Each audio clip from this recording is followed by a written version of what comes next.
watching Dr. Pepper Championship Week. The wildly entertaining and unpredictable Big 12 has a champion to crown, and AT&T Stadium is where we're going to decide it. Iowa State, Arizona State, a look in the locker rooms. Both overcame the odds, outworked, out-hustled, earned the right to be here. Two will enter the field. Only one team leaves headed to the college football playoff. Arizona State has one of the most physical, unstoppable forces in the game. Cam Scatterbu, the running back. Iowa State has the incredibly productive wide receiver, Jalen Knoll. It's win and you're in for the college football playoff as we welcome you to the Dr. Pepper Big 12 Championship. Number 15, Arizona State. Number 16, Iowa State. Two 10-win teams looking to make history. A spot in the college football playoff awaits. Joe Tessitore and Jesse Palmer, thrilled you're with us to start this championship Saturday. Hey, we had a four-way tie in the Big 12 to produce this game. And for these two teams, the playoff begins right now. For Iowa State, they haven't won a conference title in 112 years. Arizona State was picked to finish dead last in the Big 12, but they have one of the most unique, dynamic offensive weapons in the game. And running back Cam Scatterbu, one of the most physical running backs I think I've ever seen, always dishing out punishment, Joe. He's complete too. This play really a microcosm, I think, of what makes him unique. Pulling two linemen. You're trying to get Scatterbu one-on-one into the second level. He's patient, and it's the contact balance. Able to break tackles 22 yards after contact. He's also a huge weapon in the passing game as well, and he is never going to run out of bounds willingly. There's a lot of DBs out there, Joe, like this, against Texas Tech that find that out the hard way, and they make business decisions when they try to tackle him. Finally, in pass pro, if Scatterbu sees you coming, you better pack a lunch, because that is a misdemeanor in 8 states. Scatterbu is the key to Arizona State's success today to win the Big 12 championship and get into the playoff. There he is as the Sun Devils ready to take the field here at AT&T Stadium. Their fans psyched up for this big one. Katie on the other side is a gritty quarterback, the son of a coach who plays with an edge. Well, Iowa State's here today, Tess, in large part because of the play of Rocco Beck. He's won 17 games as a starter in the last 2 seasons. That's the best stretch from a quarterback in program history. He is the son of an NFL former first-round tight end, not quarterback. So coaches say he plays with a chip on his shoulder. He's blue-collar. The toughness that he plays with has rallied this entire locker room. Matt Campbell said he has been exceptional this fall. They need him to be so today to book a spot in the college football playoff, Tess. Yeah, Katie, Rocco and the Cyclones cherishing this opportunity. First time they've won 10 games in program history. We'll be back with kickoff from Arlington after this message and a word from our ABC stations. Never meeting between these two programs. Except the unexpected. That time for the Cyclones and Sun Devils, a massive opportunity. Sun Devils, Jamari 7 and 6. The Big 12 title and a place in the college football playoff. For both of them, it is a must-win.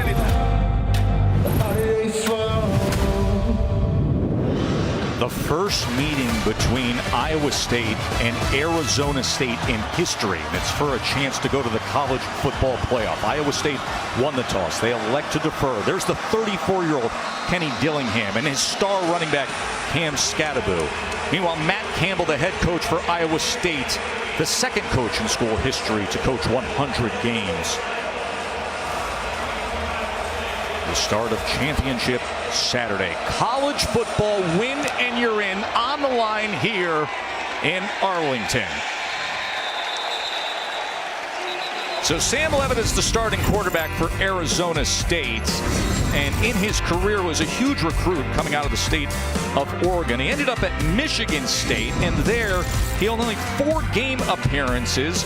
Meanwhile, he comes to Arizona State, and Jesse, week after week, he has found a way, overcoming an injury in the Utah game and leading them to this moment. I think one of the biggest surprises this year in all of college football, Joe, he can hurt you throwing it, running it with his scrambling ability. You're right. His poise for a redshirt freshman has just been sensational.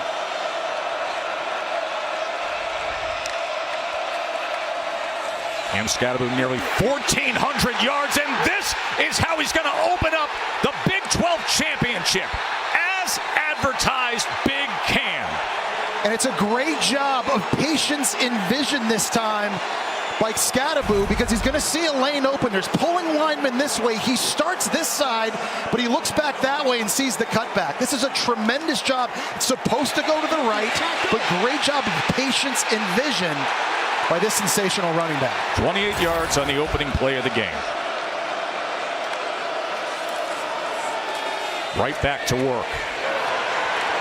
And this time they're able to corral him. Katie, there's a major injury concern for ASU. Yeah, Tess, they're without top wide receiver Jordan Tyson today. He said pregame it's so hard for him to be standing on the sidelines for this game, but he spoke to the wide receiver room yesterday.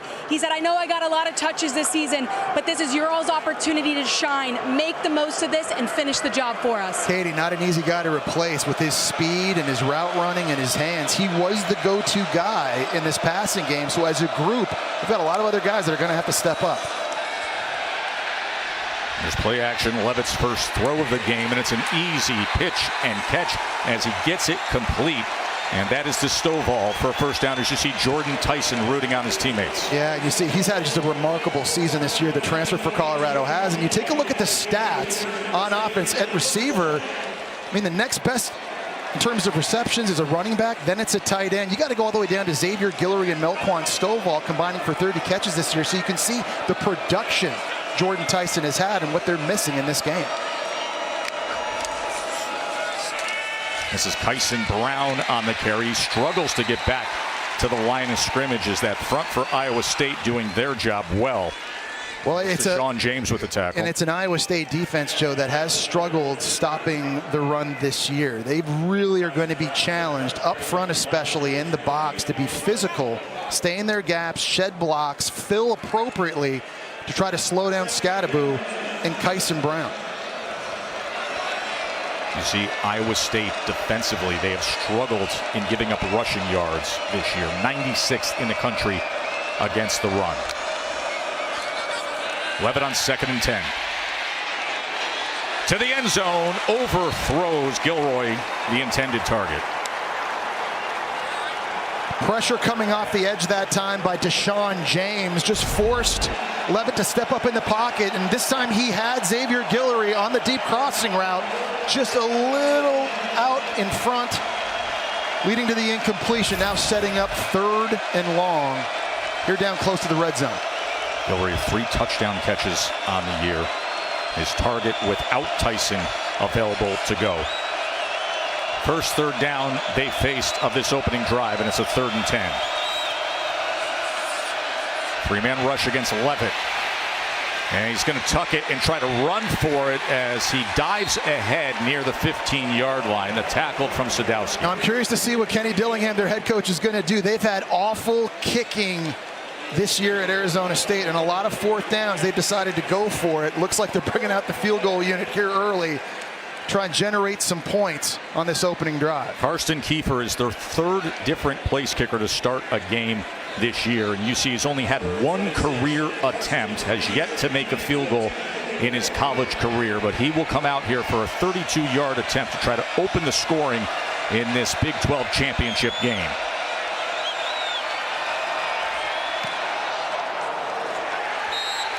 And he just puts it through, got under it a little bit. But his first field goal made of his career makes it 3-zip Sun Devils. As far as this season for Iowa State, Jess, they opened up the year surging all the way into the top 10. They were 7-0 right from the get-go. But then the back-to-back weeks that lost to Texas Tech and to Kansas. Kansas was playing spoiler down the stretch. But they gathered themselves, and it's a school record 10 wins. This is an incredibly physically and mentally tough team, Iowa State. Matt Campbell, you go back to the offseason and the winter conditioning and spring football, he made it harder on his players than it had ever been in the 9 years he was there, knowing they were going to have to face adversity. He wanted them to fail, and he wanted to see how they were going to be able to respond. His team has been able to do that. After losing 2 in a row, they finished the season strong, and this year they've won 4 games by 1 possession. That had been a problem for Iowa State these last 3 seasons. You know Iowa State is physical on both sides of the ball, but I think it's their mental toughness, Joe, that makes them truly unique. Talk about a team that made it into the top 10 at one point. Matt Campbell producing 7 weeks in the top 10 in history of Iowa State. All other coaches in the history of the program, one of those appearances. This is Jackson as we will bring out the Iowa State offense with Rocco Becht at quarterback and game-winning drives. That was his thing this year, Jesse. Yeah, listen, he's got a ton of moxie. You've seen him 3 times, fourth quarter game-winning drives this year. He's not the biggest quarterback in the country at 6'1", 210, but he can hurt you throwing it. He can hurt you running the football too. And when the moment is big and they need him to perform, Rocco Becht just always seems to play his best. He galvanizes this offense and football team. He is an outstanding leader.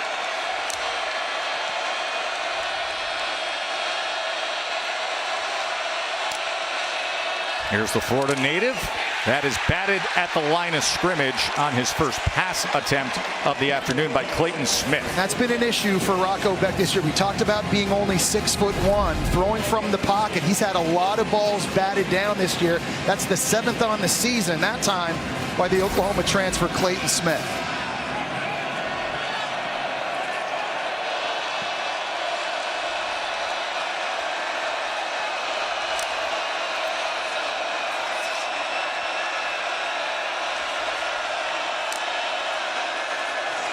Abu Sama with a good lane. And he's close to that line to gain for Iowa State. Well, that time Arizona State at linebacker didn't do a great job filling it. This ball's coming back this way with 2 pullers, and these linebackers just get way out of their gaps. It gets overrun to the left side. It just opens up a big crease in the middle. Caleb McCullough just not fast enough getting over to try to get a tackle on Sama.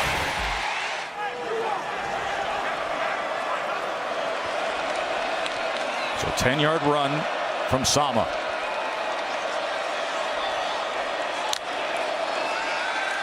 Becht on first down, as this time he gets it complete to his tight end, Gabe Burkle.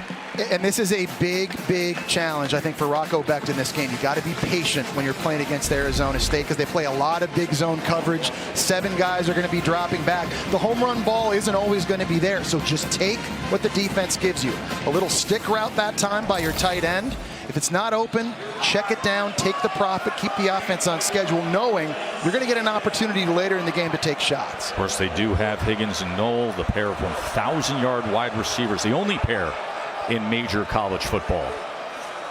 2nd and 5, pitch to Hansen, and Hansen, look at the power to get ahead as a flag comes down, and we will check on that, see if it stays a first down. And Iowa State right now really trying to impose their will that time, putting an extra offensive lineman out there, trying to establish this line of scrimmage. Personal foul, face mask, number 44. Defense, 15 yards to be added to the end of the run, automatic first down. It's on Keyshawn Elliott. So they bring out James Neal, a 330-pound extra offensive lineman right now. He just encloses and caves in this left side of Arizona State's defensive line. That time going up against Justin Watley. And here's the face mask at the end of the play. Keyshawn Elliott guilty of the infraction, and Iowa State on the move. Already crossing midfield, 39-yard line of ASU. Becht swings it out of the backfield. Hansen again, well blocked, and another first down for the Cyclones. They've got 3 guys in the backfield that Iowa State will use. It really is a tailback by committee approach, and Carson Hansen really is the physical one-cut runner that they can throw to. He'll take direct snaps out of the shotgun. They've even given him a chance for halfback passes. He can do it all. Bunch formation to the side. They get it quickly there to Hansen with the blockers in front as he takes advantage and goes out of bounds at the 21. Man, and a lightning quick release that time by Rocco Becht. Shamari Simmons from Arizona State had a beat on that. He was coming downhill, and if Rocco Becht isn't able to get this football out quickly, that was very close to being at best an incompletion and at worst a pick 6.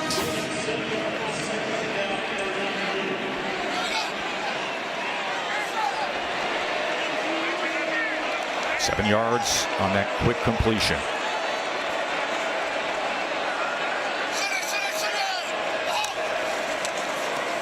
Sama straight ahead. He's going to be about a yard short. It'll be third down from there.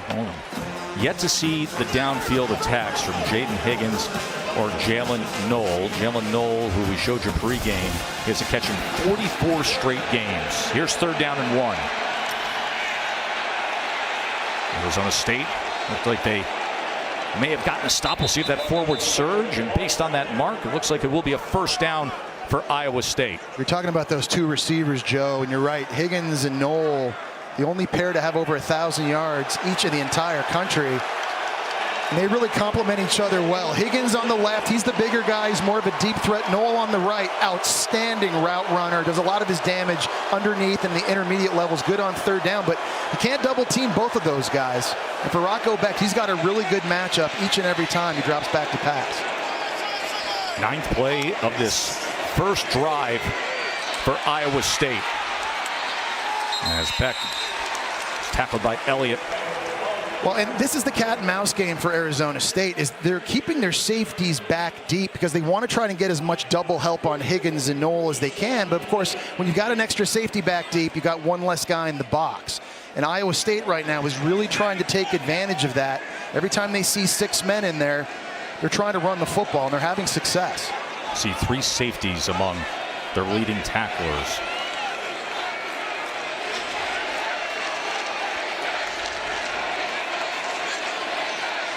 Scatterbo just waiting his turn. This long, sustained opening drive by Iowa State. Play action for Beck on 2nd and 5, as coming across to make it 1st and goal is Gabe Burkle.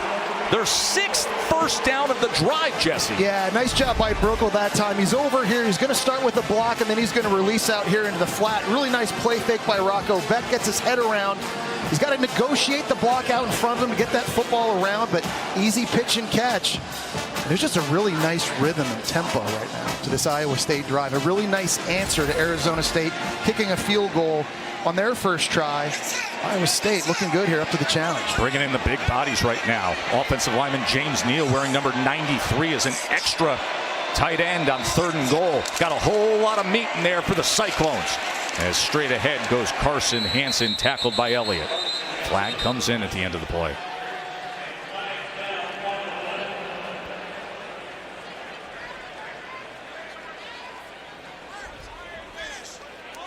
Mike Vanderbilt heads up this Big 12 crew. It is his first championship game as a referee. Illegal substitution, 12 players in formation, defense. That penalty is half the distance to the goal. It's 1st down. We saw earlier James Neal, that extra lineman you're talking about, Joe, number 93. Watch what he's doing up front. This is the 2nd time where he is completely taking a defender. What's road grading? And just road grading him down close to the end zone. He's 6'6", 330 pounds, and he comes in as a 3rd tight end. And now he will get a breather for a moment as it's 1st and goal from the 3-yard line. Beck. Opening touchdown, Carson Hansen.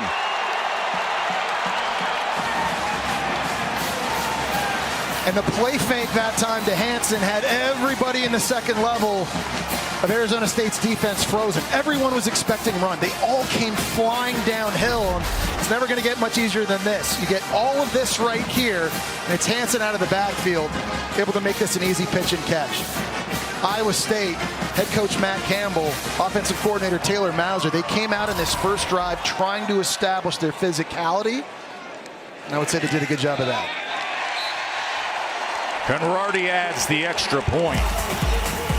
11 plays, 75 yards. So well managed by Rocco Beck with a college football playoff spot on the line.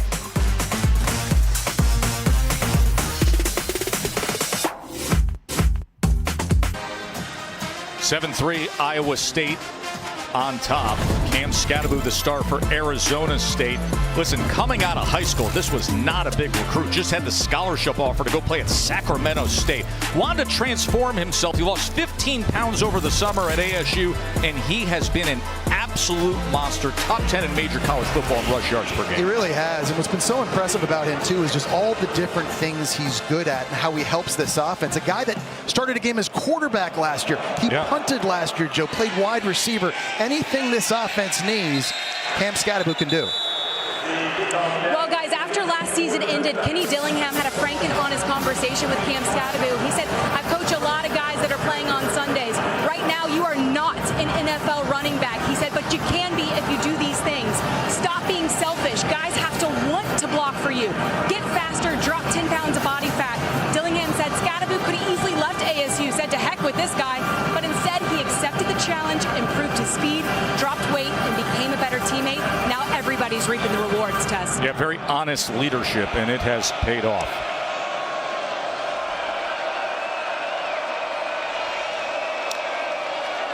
Here's Sam Levitt on first down as he gets it quickly to Mateer, the tight end, who may be a major target today with Jordan Tyson out. I think he's one of the guys that really has to step up for Arizona State in Tyson's absence. He's a guy that they do a really nice job scheming on screens to try to get him his touches, but without that guy right there, Joe, I feel like the players are going to be able to make plays vertically down the field. And Mateer out in the field is big. I think down in the red zone, he's got to be a huge weapon too. So Jordan Tyson with that injury, 1,100 yards, 10 touchdown receptions. Scadaboo. That moment of contact, you know he's always going to go forward. His third and likely just inches. Sadowski made the tackle. And obviously, as a big guy, you know he's a good runner between the tackles. But Scadaboo surprisingly very good outside of the tackles as well. He's got deceptive speed. He's been clocked at 21 miles an hour running. And as we know, he's the kind of guy that wants to lower the shoulder and road grade and run people over. So 2 positive plays here on these first 2 downs now, set up 3rd and short.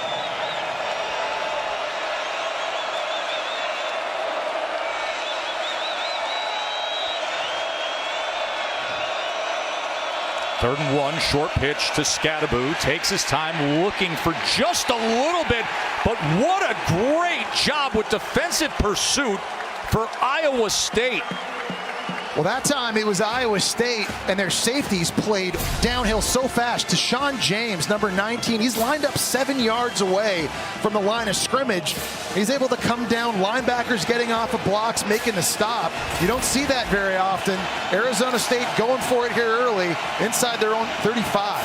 They've converted 52% on the year. This is 4th and 1 from just short of their own 35-yard line.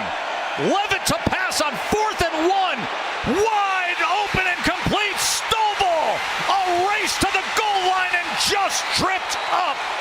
How about that on 4th and inches? Well, Arizona State gave Iowa State a little taste of their own medicine. They brought the extra offensive lineman in Makua Pule right here, so everyone thinks this is going to be run, but it's Stovall getting behind everyone. What a play call by Kenny Dillingham and this coaching staff. An explosive play on a massive 4th down. 63 yards as Kenny Dillingham, the 34-year-old Dynamo head coach, rolls the dice and comes up big. Pule still out there, Joe, right now lined up at fullback.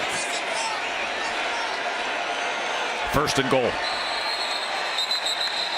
As the play clock was counting down and thus the timeout, but after that big, emotional, exciting moment, obviously everybody having to compose themselves. A 63-yard play on 4th and 1, and with that, Arizona State is sitting there right on the door looking to crash on through. Dr. Pepper. The Dr. Pepper Big 12 Championship is brought to you by Ice Cold Dr. Pepper.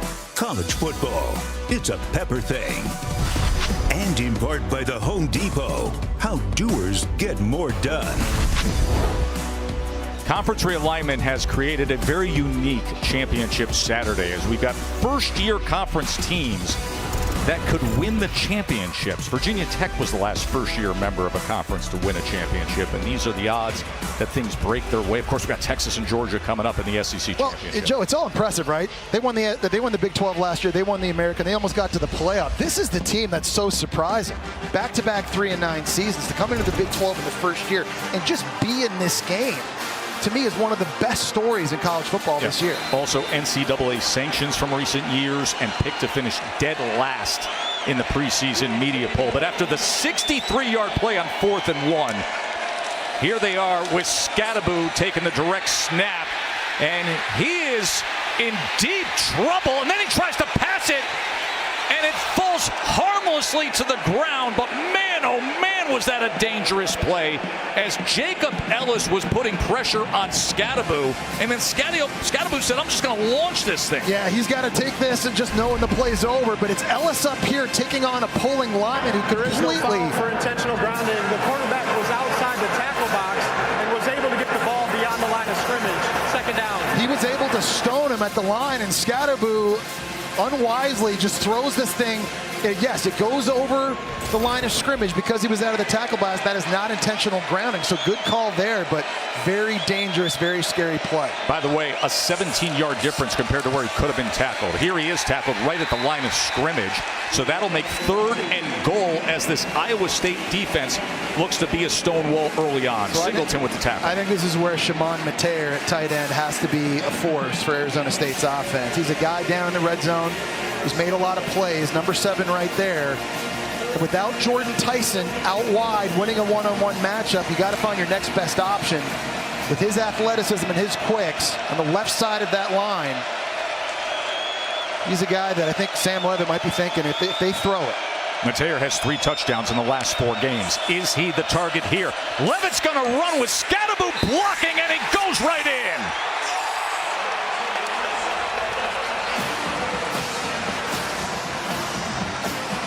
Phenomenal job. You got Ben Coleman, the left guard. He's pulling. Scadaboo out front as well. And Sam Leavitt, we talked about his athleticism. Those legs, they've come up big time and time again. There's the big guard. He gets a push to the face before getting outside. Scadaboo gets a little love as well. And in all 3 drives so far in this game, Joe, the offense has been able to come away with points. Feels like we're in for a good one here at Jerry World. 2 teams who feel like they're playing with house money as Karsten Kiefer adds the extra point. But what they're playing for is the biggest prize of all. The Big 12 championship and a ticket to the college football playoff. 10-7 Sun Devils.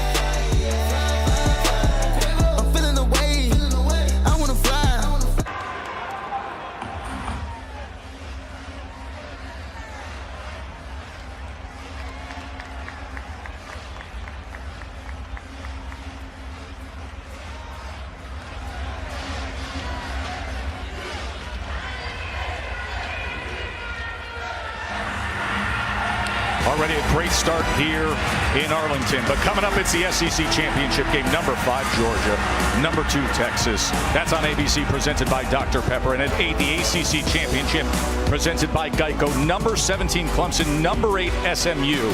And don't look now, but if Clemson pulls that upset, watch out tomorrow. Yeah, no doubt. That's going to shake a lot of things up. If Clemson wins that game, they're automatically in the playoff. I think a big question then becomes, does SMU stay in? Do they drop out? There's reverberations. Does that knock Alabama out potentially? A lot still to be decided. Of course, we got simple math here. Win, and you're in.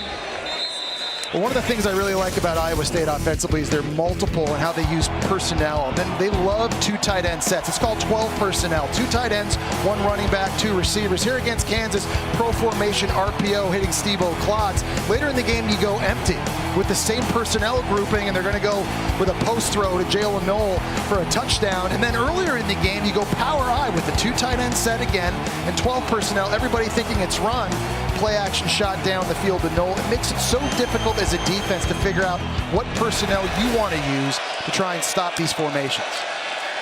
Rocco Becht on first down as he gets it complete to Higgins. So there is Jaden Higgins, who has over 1,000 yards receiving, had a 7-straight game touchdown streak this season.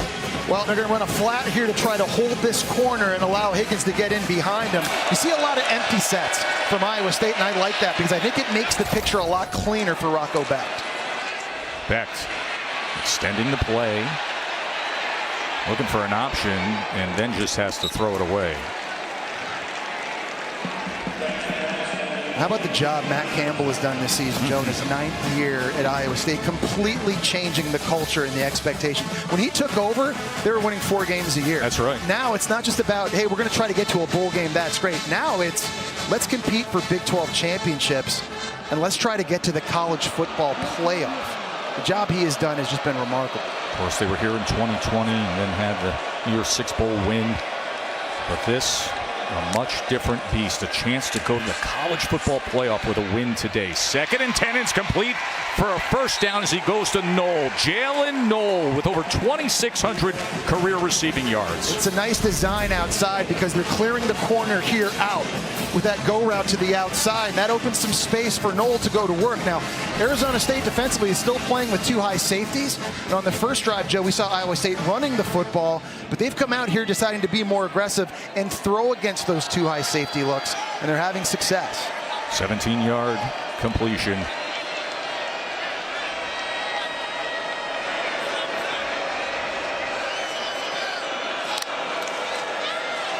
Going to pass again. Quick strike on the slant, and it's Higgins. So now you're starting to see this dynamic pair of receivers. It's a nice RPO decision by Rocco Beck because the play fake here is just going to freeze this, and that opens up the slant in behind it. Really good job of quick decision making, getting it out of his hands quickly by Beck to his receiver. Hansen as he takes it to the 21-yard line. You know, and Arizona State is a defense that really is bend, don't break, Joe. They've only given up 11 plays of 30 or more yards this year, so they want to try and keep the football in front of them. But it's in these critical situations down in the red zone, they've got to get stops. And they can't allow touchdowns. They've got to allow field goals if that's going to be the case. They've got to play well in these critical down and distances and areas of the field. 2nd and 6.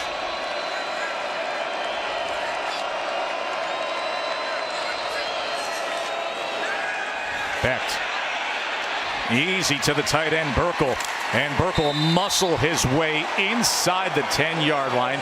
It's 1st and goal, Cyclones. I think offensive coordinator Taylor Mauser has done a nice job too, Joe, of just moving the launch point for Rocco Becht. It hasn't all been from the pocket. They've been able to throw some nakeds, get them on the perimeter. So this Arizona State D-line can't just tee off. Closing seconds here of this first quarter. Another good, long, sustained drive by Rocco Becht and Iowa State.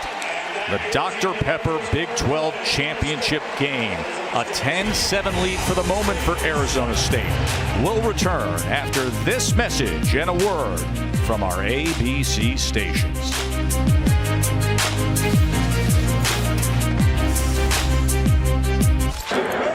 Welcome back to Arlington. We're on the sidelines with Matt Campbell. Matt, your offense has put together 2 long, efficient drives. How do you capitalize again here in the red zone?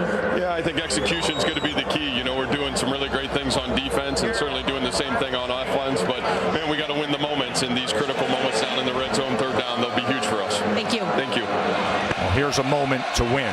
1st and goal.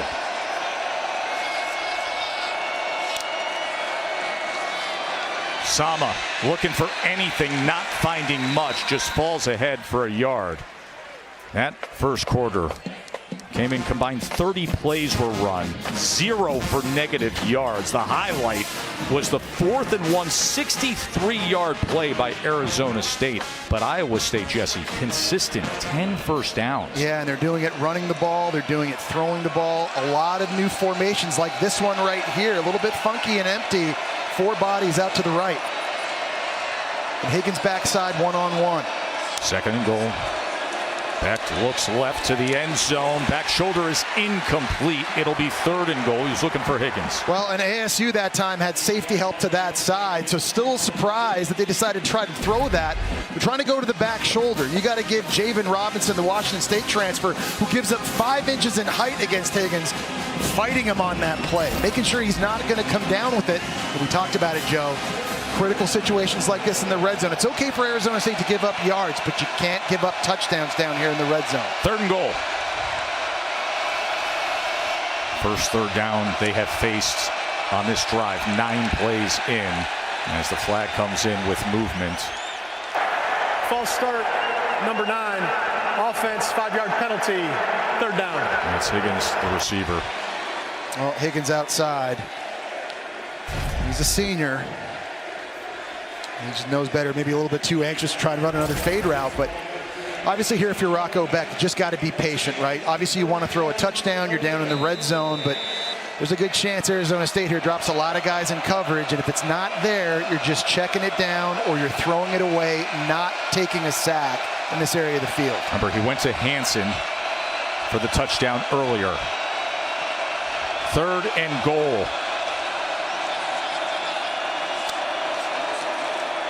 Becht, pressure up the middle, just has to check down to Hansen, and Hansen's going to be wrestled at the 18-yard line. That's a heck of a job by the Sun Devils defense. Yeah, that was Caleb McCullough. And Caleb McCullough does a nice job because at the beginning of the play, it looks like he's going to be blitzing right here, but he's got the running back one-on-one, and as soon as this ball is snapped, he's able to get out wide again. He's got his eyes on the quarterback in man coverage that time.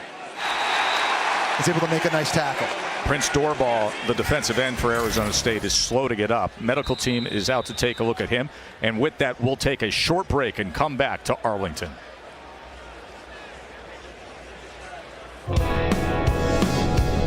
College football championship weekend continues today.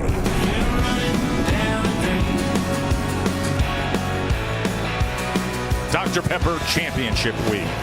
Joe Tessitore, Jesse Palmer, and Katie George with you here at AT&T Stadium. It's been an entertaining Big 12 championship to this point, as Arizona State's defense just held on 3rd down.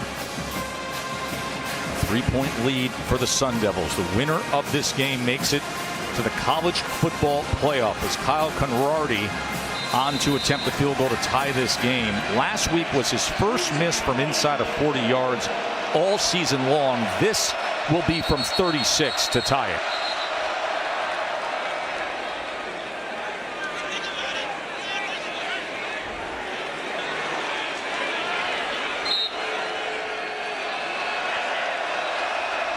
Conradi had a big moment earlier this year, a game-winning 54-yarder to beat then number 21 Iowa.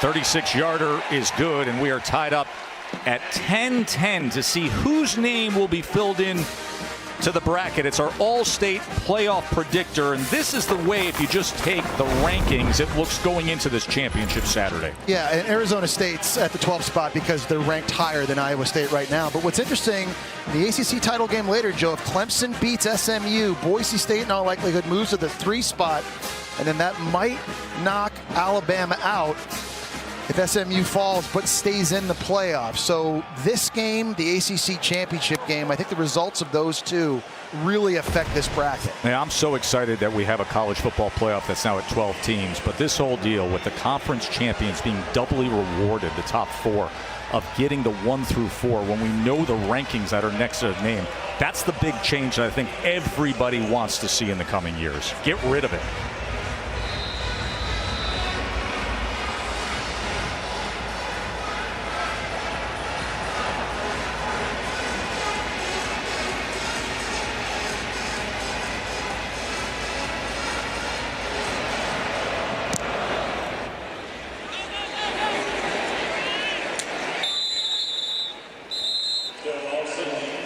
So Iowa State was the first to score a touchdown today, as Carson Hansen had the 3-yard reception from Rocco Becht.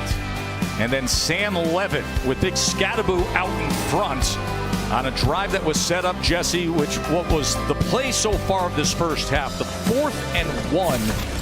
And Arizona State goes 63 yards to set up that touchdown. And Arizona State, again, after scoring that touchdown on the last drive, trying to build momentum, trying to build some confidence without their go-to weapon, Jordan Tyson. But running the football with Scadaboo really has been paying dividends early. Here is Scadaboo, and this is exactly what he does. How did he stay on balance there? Look at him go! Scadaboo inside the 30. A human wrecking ball downfield through Iowa State's defense. And it's the contact balance that's just so uncanny. You see Mr. and Mrs. Scadaboo looking on right there. This guy just does not go down. And you're pulling guys around, you're getting them into second level, you got DBs with an opportunity to make a tackle, and they just can't get him down. A miss, a run over, a run through, he stays on his feet, and then shedding those 15 extra pounds has helped his speed, and just refuses to go down. A 47-yard run by Scatterbo. Brown goes ahead for 2. But I mean, how much do you just appreciate the passion he plays with? Well, it's just here. It's cliche, I think, to say, yeah, this running back, he dishes out the punishment. Scatterbo legitimately is that guy. Like, he's hunting people up to try and run over. And we talked about this. He is never going to run out of bounds on his own accord. He is legitimately injuring guys each and every week who are trying to tackle him. And that's why I say he's just one of the most physical running backs I've ever seen. We watch that number all day long of yards after contact. Already 66. Out of the backfield, swinging it to Brown. Brown has blockers in front. And it's a first down for the Sun Devils. Yeah, Brown's going to have to play a role in this one as well, running it and catching the football. He's a guy they can line up in the slot, give jet sweeps to, and he had a big game last week. Scatterbo always has big ones, but against Arizona in that rivalry game, Kyson Brown had 100 yards himself. So both of these guys are going to have to get a lot of water and spell each other because, again, without Jordan Tyson, their workload really goes up in this game. The big bruiser is back in.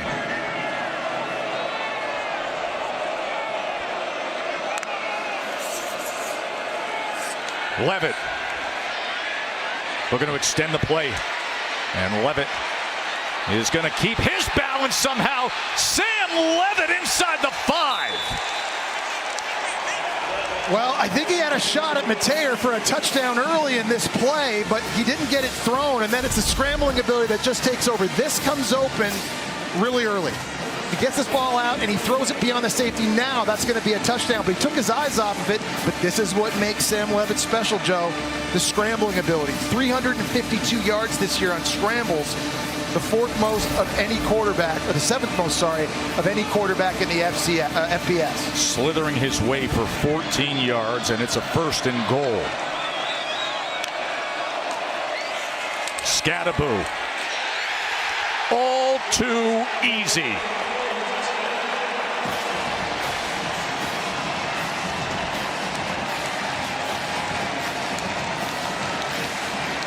It's one of the favorite schemes of Arizona State up front is pulling big offensive linemen and pulling them in tandem. Scatterbo already tough to tackle by himself, but 3 extra big bodies make it so much more difficult. Scatterbo already with 85 yards. He's averaging 12.1 per carry. As Kuiper adds the extra point. Scatterbo saved my life, this guy's shirt says. Well, we knew this guy was going to touch the football early in this game. You see the right guard, right tackle, tight end all coming to the party. Iowa State does not have enough guys over on that side. Scatterbo. Billy Madison is loving it. Jesse. The Dr. Pepper Big 12 Championship is brought to you by Ice Cold Dr. Pepper. College football, it's a pepper thing. Iowa State's trying to win their first conference championship since 1912. 1912. They were the co-champs of the Missouri Valley Conference back then with Nebraska back then. Now you win this Big 12 championship and you go to the college football playoff. 1912 is the last time they won a conference championship. Arizona became a state in 1912, Jesse. Titanic sank on April 15th as well, 2 years before the First World War. And by the way, the year Perry Como was born, a lot of Christmas songs being played this time. You and I would have struggled in Prohibition, by the way. Yeah, struggled. Please, Katie. Yeah, Tess, as you could imagine, the defense on this Iowa State sideline is talking about how to bring down Cam Scatterbo. John Haycock lit into his linebackers, and then Matt Campbell came over to the sideline, kind of cleaned it up. A little bit good cop, bad cop here. They said spell the ball, cut off his engine, and make sure you wrap up his legs because he's got such great contact balance. We got to get him down on the ground first contact. Yeah, guys got to stop trying to be heroes getting off of blocks and just use angles and funnel the football back to all the bodies, and then easier said than done. Wrapping those big legs, trying to get him to the ground. Contact balance is the word of the day. As Hansen takes it ahead for 8.5 yards. McCullough with the tackle. Well, that was like a power formation with two tight ends. You're seeing it from both sides. The power running of Scadaboo on one side for Arizona State, and then Iowa State on the flip, lining up old school. Big bodies in the backfield, and they're just running it right downhill into the teeth of Arizona State. This does not feel like a Big 12 football game, by the way. No, it doesn't. What about the air raid offense and tempo and throwing it all over the yard? But is it a well-played football game, Jesse? We have combined 5 possessions so far, 5 scores and 0 punts. Execution off the charts. A punt-free first half to this point with a championship on the line, overthrowing the intended target, Jaden Higgins. Yeah, I'm impressed right now. Javen Robinson's going to get a game ball for Arizona State if they end up winning this game. That's the second time he's been matched up one-on-one with Higgins, and he's able to win. There's not a lot of times you're going to see these guys in islands, and I don't think Arizona State wants to live this way for the rest, but give him credit. He is competing with a very, very big and long target in Jaden Higgins. 3rd and 1.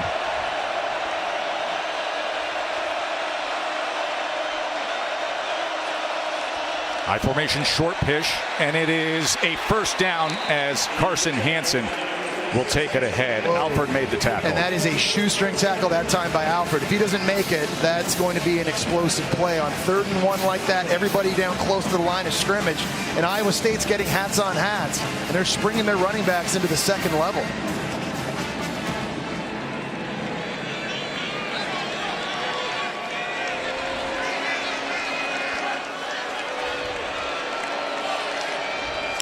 Eleven first downs for Iowa State.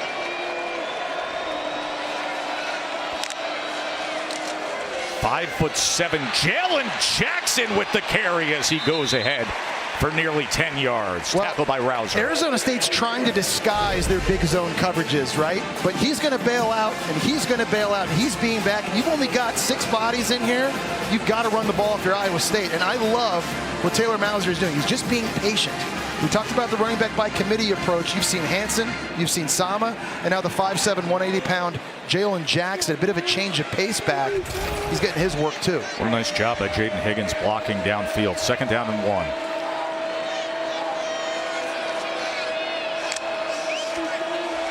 Beck looking back against the grain. Now looks right and is being pressured all the way back inside the 35.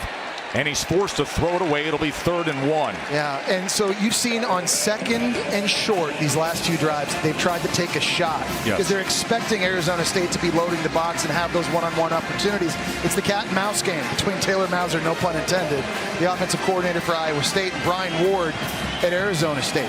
Iowa State obviously feels very, very confident that in this situation they can line up in the I formation and go get it. They've been doing it all game long. That's why you take the shots on 2nd. Quick to the line on 3rd and 1.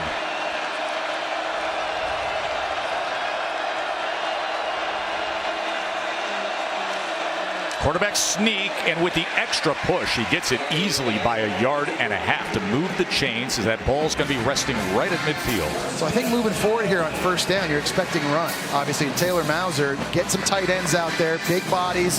They're subbing in right now.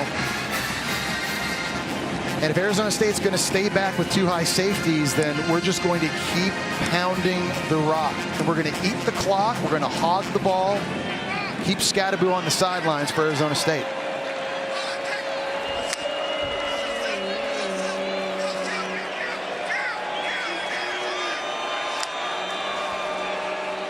Here's Sama. Just a couple of yards there, hard earned.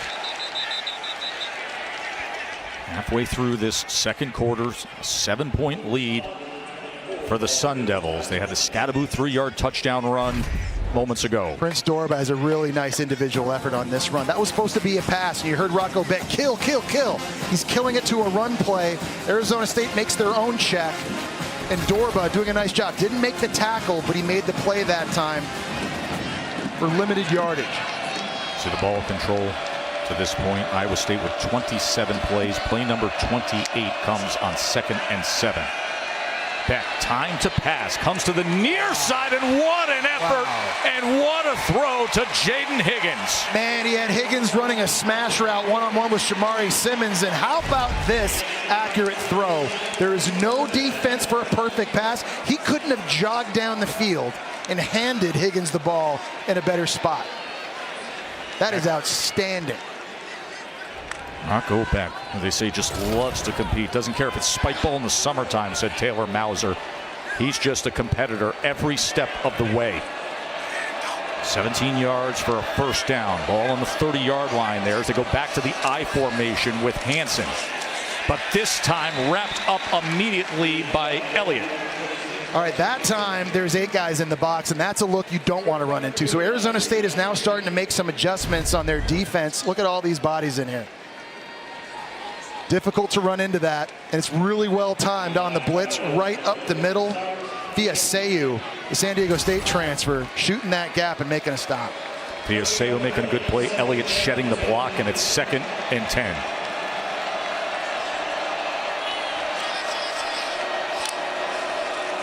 They swing it to Knoll out of the backfield. Blockers in front for Jalen Knoll, who is upended. Excellent defensive play by Robinson, who you've been lauding. Yeah, he's been doing a great job in coverage and also flying downhill and making tackles. And that's what it's about on the back end now. Again, a defense that prides itself not giving up explosives. Difficult guy to tackle in the open field. Mass substitution for Arizona State. You know, a go-to guy for Iowa State in these situations has been Jalen Knoll in his route running. Very, very crafty on third down here in the slot right now. 3rd down and 8. 11th play. Another long sustained drive. They bring pressure in the A gap right after Beck survives it to throw it downfield, and it's incomplete. He was looking for Carson Brown. Keith Abney had coverage, and Rocco Beck was expecting a flag. Yeah, Abney's down there. There's a lot of fighting going on that time with Carson Brown on the scramble drill. This fan right here, I think he's an Iowa State fan. He wants PI as well. Both guys kind of grabbing each other's jerseys a little bit and fighting, and that's questionable, but you want consistency now. If you're not going to call this against Arizona State's defense, Joe, for the rest of the game, Iowa State's defense can't get those calls either. There's a lot of Iowa State fans saying it looked like some wrestling there. I know Jay Uso's down on the field. That looked like something the Usos would have done. Here we go now with the 46-yard attempt from Conradi. And this never had a chance. So an 11-play drive goes without a score. As we look at the Dr. Pepper pylon cam one more time to be the judge on all this contact downfield. Cyclones thought it should have been PI. It wasn't, and it was a missed field goal that followed. Good game here in Arlington. More to come. Go back to the no call of pass interference on the Dr. Pepper pylon cam moments ago. Yeah, way too much fighting here between both players, and there's no effort at all by the DB that time to play the ball. That's one that should have been called. And again, now you're just looking for consistency both ways. There's Sam Levitt. He's going to launch it downfield, wants every bit of it, and waiting for it and hauling it in was McClain. Malik McClain, 6'4", from Penn State, played in only 4 games earlier, and they brought him in to solve the Jordan Tyson problem. He's running a go route, and he's one-on-one with the safety, Tashawn James. It's behind him. He's able to use that 6'4" frame.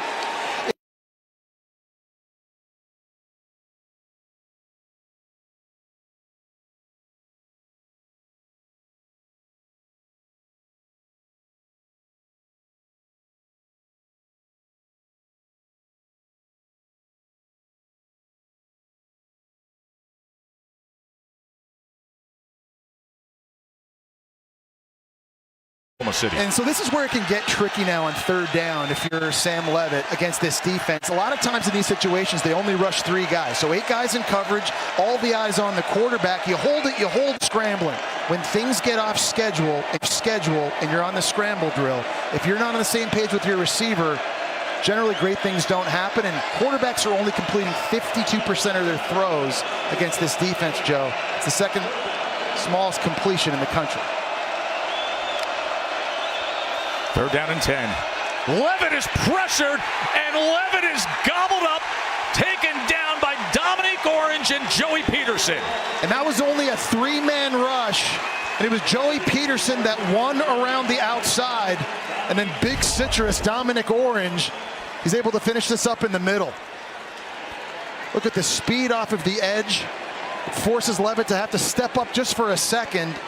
And 325-pound Dominique Orange able to make the sack. This is a defense, Joe, that only had 15 sacks coming into the year. Big citrus. He's just splashing vitamin C all over it.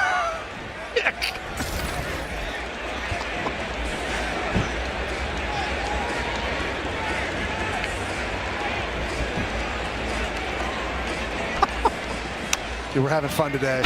The Jerry World, I don't care. Big 12 championship game. Winner gets into the college football playoff.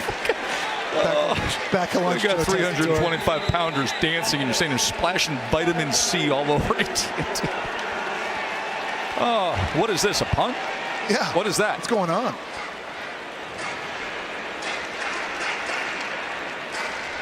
Defensive line came up huge there. This thing's been back and forth, and then all of a sudden, just a few moments of a surge of defense. Matt Campbell, what a job he has done. 45 years old, second longest tenured head coach. Second coach in school history, we said, to coach 100 games at Iowa State. Now a win away from the college football playoff as his team looking to get the ball back here, trailing by a touchdown as Knoll secures it inside the 10-yard line. Tomorrow, Sunday NFL Countdown. Why protecting Patrick Mahomes is Kansas City's biggest concern. Plus all the latest updates leading up to kickoff. That's at 10 a.m. And then Monday Night Football from right here at AT&T Stadium in Arlington as the Bengals take on the Cowboys 8 Eastern on ABC and ESPN. And it's Simpson Fun Day football special on Disney Plus and ESPN Plus with the Simpsons cartoon world with Bart and Homer transforming that Monday Night Football game. That little kid excited for that. I'm excited for that too. That looks pretty cool. This is a big situation, by the way, for Iowa State, Joe. 2:39 left, 3 timeouts in your back pocket, down 7. Remember, Iowa State's going to get the football back first in the second half. They would love to score points here before heading in at halftime. They're going to go with Jackson as both running backs were in the backfield there, but he cannot find anything as he's taken down right at the line of scrimmage. Well, it doesn't have to be throw every play if you're Iowa State offensively either here. You're going to have a 2-minute timeout. You're going to have 3 timeouts again, so lots of time and lots of clock for Taylor Mauser right there, their offensive coordinator, and Rocco Beck to work with.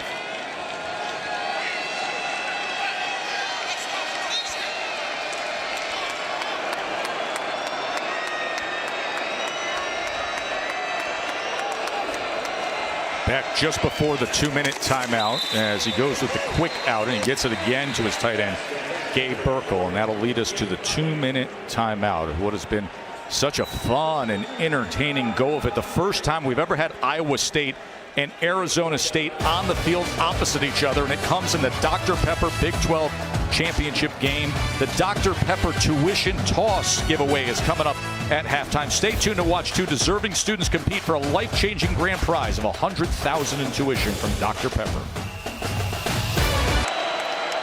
3rd down and 6 now for Iowa State. Chase back is Beck. Can he find anything? No. Great pursuit by Arizona State. Remember, coming up, we will have the Capital One halftime report. Coach Saban is going to be there live on the field at the SEC Championship alongside Dez and Reese. Get you the latest on everything happening with Texas and Georgia. Coming up next on ABC. Neo is going to be performing with both bands, by the way, here at halftime. We will bring you coverage of that as well. The first 3 and out of the game.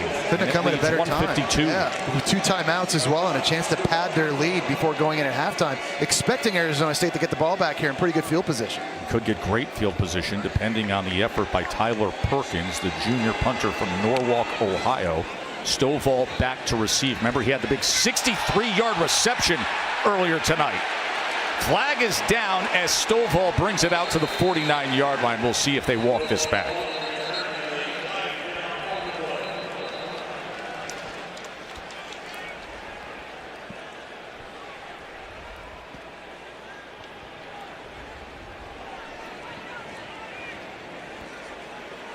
Mike Vandervelde is the referee, his first championship game. He does a nice job. During the kick, illegal block in the back, number 38, receiving team, 10 yards from the end of the kick. First down, Arizona State. Our Dr. Pepper spotlight focuses on Cam Skattebo. 85 yards to this point. Yeah, everything that we've advertised him to be. This is the very first run of the game. Great job with patience and vision, and a newfound speed this year that people haven't seen, and he just is so good running between the tackles, bouncing off of tacklers. His contact balance is just terrific. And in a game where without their star wide receiver Jordan Tyson, number 4 Skattebo, a little Heisman post, he's really answered the bell for this Arizona State offense. Listen, he's had a great year, but there was a certain running back at Boise who had a great night again last night, and an all-everything player from Colorado who I think are going to have themselves a really nice weekend in New York next weekend. Listen, this is a new age in college football, the expansion of the 12-team playoff, and it creates opportunities like this. This was an incredibly balanced year in the Big 12. We had a 4-way tie that gave us Iowa State and Arizona State. Two programs feel like they're playing with house money. And what's so fun about it too, Joe, is that everybody's alive for the playoff as long as you're in contention to win your conference. There's Mr. Contact Balance again. Look at Skattebo go. Tripped up just inside the 20. What an unbelievable first half by Skattebo. Cooper Ebel was on the receiving end that time of the dump truck, and Skattebo's like, just keep feeding me. You're going to get a pull here and a kick out, but it's Ebel who gets the opportunity right there, 47, and he gets lowered. And if you're Iowa State, I mean, you got to invite friends to the party if you're going to tackle Skattebo. I mean, you got to invite every contact in your phone. There is no foul on the play. That's an Arizona State player towel. Because he's not going to go down on the first hit. 53 yards. Jesse, he's averaging 15.3 per carry. That's a pretty good day. On a day where they absolutely had to have him. And John Haycock, the D coordinator for Iowa State, he's trying to figure out what he needs to do from a schematic standpoint, try and slow number 4 down. And the way they've opened up drives, their first play of drives gone for 28 yards, 47 yards, 43 yards, and that went for 53 yards.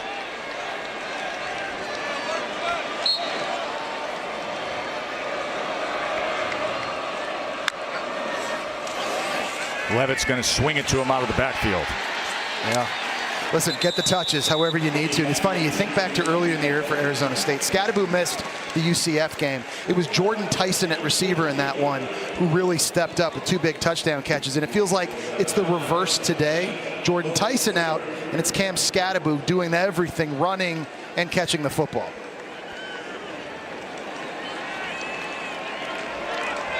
Tyson looks on. Tyson Brown comes in at running back on 2nd and 5. Levitt fakes the pitch. And Levitt looking to scramble again. And once again, he's going to set up a 1st and goal.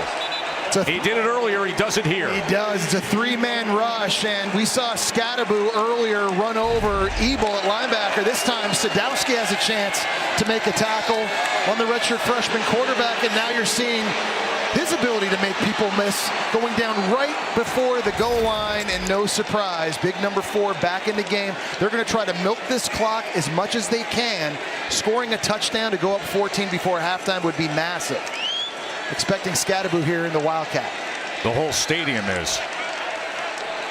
Levitt's under center. Skattebo's the featured tailback here on 1st and goal. And what else would you expect? His 2nd rushing touchdown of the game, 140 yards and 2 touchdowns now for Cam Skattebo. Yeah, we've seen some fast starts by Skattebo in recent weeks. 3 rushing touchdowns in the first half of his last 2 games. He's putting on a clinic right now. And give Ben Coleman, their left guard, credit. He climbs up here in the 2nd level to get a block into a natural bubble on the left side of that defensive line. And Skattebo, you see the lateral cuts, Joe? He's got really, really good footwork for a big back, able to punch it in.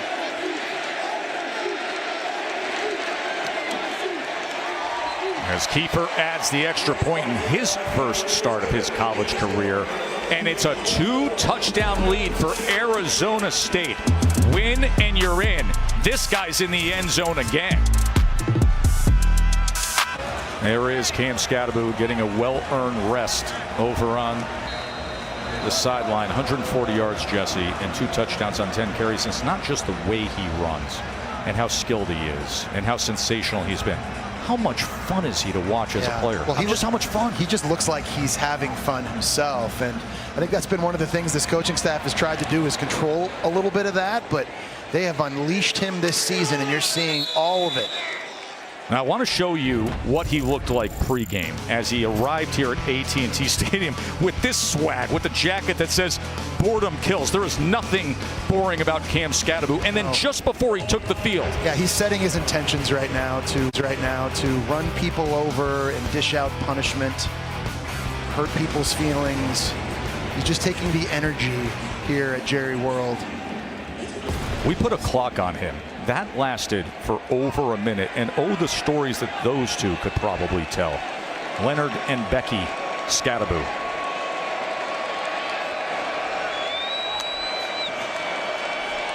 Rocco Becht on first down, steps up in the pocket, drives the ball complete for an 8-yard completion to Higgins. That ball came out at the end there.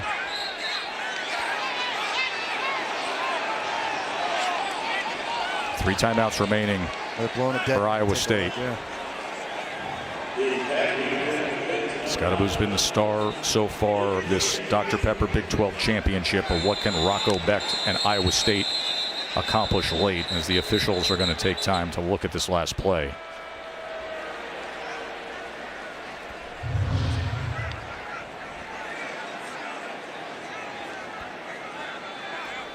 "19 rushing touchdowns this season, 2 Arizona today." State had called their second charge timeout prior to the snap at 8 seconds.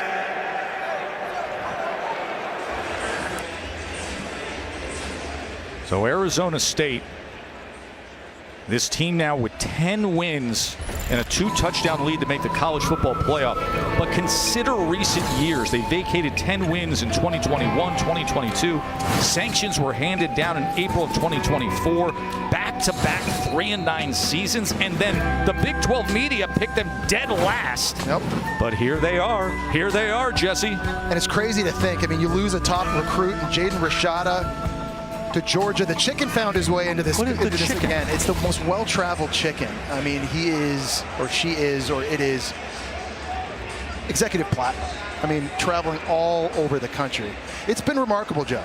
Like Kenny Dillingham and his ability to hit the portal, and you find a home run with Sam Levitt out of Michigan State as a redshirt freshman, what he's meant to this team as well. But their story really is one of the great stories in all of college football this year. To be here at this point after everything they've been through now here in recent years is just unbelievable.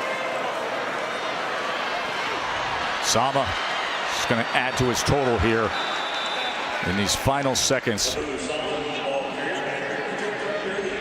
And Rossini, who leads up the athletic department at Arizona State, so many around this program are sitting there so proud of Kenny Dillingham and the staff and these young men who have made a decision to fight through all the adversity of recent years. And behind their star running back, who went for 140 yards and 2 touchdowns, they have a 14-point lead. Katie. Thanks, Tess. Kenny, how has Cam Scatterbo set the tone for your team in this title game? I mean, done what he's done all year. I mean, he's breaking tackles. He's faster this year. You can see it on tape. Creating explosive plays, just something we had to do going into this game. Your defense has forced multiple stops to close out this half. What allowed your group to disrupt Iowa State's long, methodical drives? Yeah, they had a really good plan to start the game, you know, getting in and out of different calls, check with me's at the line of scrimmage. So we had to have a counterbalance to all their check with me's to try to stop it. And, you know, now there's going to be a different check here coming out of the second half and a different chess match. Thank you. Thank you. The 34-year-old head coach who grew up in Scottsdale. He went to Arizona State. And now with his star running back, a 2-touchdown lead with the college football playoff on the line. The Capital One halftime report is still to come after these messages and a word from our ABC stations. Chip Week. Hard work, sacrifice, that extra gear. Nobody cares about excuses. It's you them. The Big 12 Championship for a spot in the college football playoff. Are you ready? I'll tell you, Cam Scattaboo was ready, 140 yards and 2 touchdowns. I think Triple H wants to sign him to a developmental deal if the NFL doesn't work out. This guy is a monster here. Could be main eventing this thing, and it's a 24-10 lead for Arizona State. Win, and you're in the college football playoff, Jesse. Yeah, and listen, you knew coming into this one without their star receiver, Jordan Tyson, they were going to have to be physical offensively and run the football, and they've been that. But we've seen some very creative play calling. This was a critical 4th and 1 early in the game. They decided to go for it and took a shot to Melquan Stovall. But really the story, Joe, is Scattaboo and his contact bounce, his ability to run people over, run through tackles, yards after contact. He's been wearing Iowa State down. Redshirt freshman Sam Levitt taking a big shot before hooking up downfield with the Penn State transfer Malik McLean. And then Scattaboo down short. He has been physical, he's been violent, he's trying to get invited to New York City for the Heisman Trophy. Everything, I think, in all 3 phases for Arizona State right now going their way. Listen, Ashton and Travis, obviously, you know who's going to be sitting in that front row. I got no problem with Cam Scattaboo being there in New York for that Heisman ceremony. It's a big opportunity for Iowa State to pull back into this thing, getting the ball to open up this second half. Katie. Yeah, Tess, I asked Matt Campbell, how do you find your offensive rhythm again here to start the second half? He said, I never felt like we fell out of it. He said, we shot ourselves in the foot on the plus side of the 50. We have to execute, especially when we get down in the red zone. And of course, you guys, he mentioned Cam Scattaboo. He said, we have to be gap sound. He's hitting gaps and getting opportunities to get vertical. We got to do a better job, not just to contain him, but to slow him down here in this second half. Well, Katie, offensively, they're going to have to stay patient because you expect Arizona State to keep playing these big zone coverages. 14 points. There's a lot of football left. They can come back in this. They're going to have to do it running the ball too. Rocco Beck. A little bit of pressure as that ball was tipped, it looked like, with all that traffic in there. Remember, it was Iowa State who scored the first touchdown of the game when Beck had the touchdown pass to make it 7-3. But Scattaboo just took things over, had the last touchdown scored before halftime. And this went from 10-10 to 24-10. But it's that right there. It's Arizona State and their zone coverage forcing Iowa State to have to march the ball and drive the field. They're not giving up a lot of explosive plays in the passing game to Higgins and Knoll, and they're comfortable just being patient that way. Sama looking for a hole.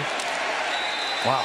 He is wrapped up and taken down. Arizona State's now fired up. Yeah. Simmons in that group. Yeah, Shamari Simmons just went in there and absolutely cleaned that thing up. Got scoop slammed by Jacob Rich-Kangaika. Now setting up 3rd and long. A substitution for Arizona State. And here comes what you expect to be another big zone coverage with all eyes on Rocco Beck. Knoll and Higgins, the reliable targets. Can he convert on 3rd and 8? They're showing blitz and then backing out. Rocco Beck's making checks, so a little cat and mouse game here. 3rd down and 8. Beck with pressure, steps up in the pocket, and now he's going to try to run for it, and he gets it. They pulled on his jersey, and he surged ahead, and it's a 1st down, Iowa State. Well, there's the moxie of Rocco Beck, and Prince Dorba at the top of the screen splits a double team. Looks like he's going to get the sack. He can't make the tackle. And there's the 6'1", 210-pound quarterback doing it himself. And now he just sidearms it on 1st down to Gabe Burkle, who has been a reliable target. Yeah, and listen, and Rocco Beck's going to have to do that too. If Arizona State keeps dropping guys back in coverage, if it's there, go and get it yourself. And then a nice decision on that last play, just checking it down to the underneath throw. Again, there's so much game left. You're down 2 touchdowns, I get it, but you don't need to panic. You can keep running the football, dinking and dunking, and move down the field. Now with Beck, you just want to stay in ranges. All those game-winning touchdown drives this year that we highlighted to start this broadcast. 2nd and 4. Sama just tripped. A ball came out. The ball came out. Arizona State has it. Fumble recovery. Forks up. And guess who? Javen Robinson, who's been doing such a great job in coverage in this game, one-on-one against Jaden Higgins. He's the guy that got in there and helped knock this thing loose. Arizona State's been so much better this year at forcing takeaways, putting the helmet right on the football, free from Sama. That is a city fumble. You got to jump on it. It was Big Jeff Clark able to pounce on it.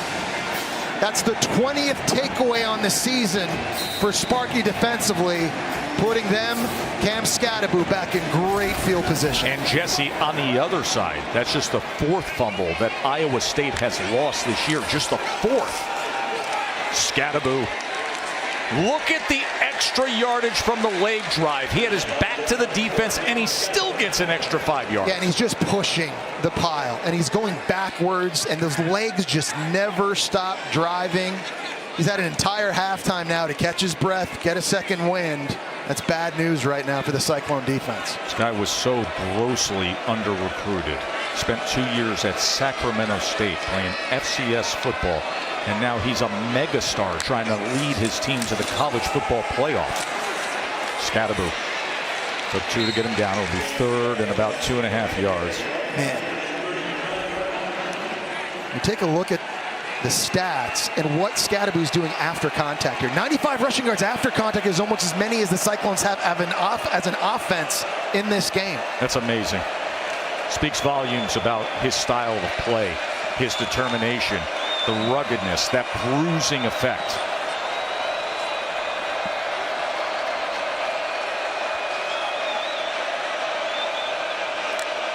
Third down and 2. Levitt pulls it, and Levitt is tackled for a loss. He was brought down by Miles Purchase. I don't think that was a good decision by Levitt that time, and you got to give Iowa State credit because they stayed patient, but he's reading the end man on the line of scrimmage way out here. And if he just hesitates, this ball's got to go to Scadaboo inside. I think Levitt thought with his speed he could beat him. That's a corner. You're trying to beat to the outside, and Miles Purchase, great job defensing that zone read. 4th and 6. Scadaboo is split out wide on 4th and 6. Remember, they converted earlier today. Here's 4th down. Levitt straight ahead. Levitt's going to move the chains.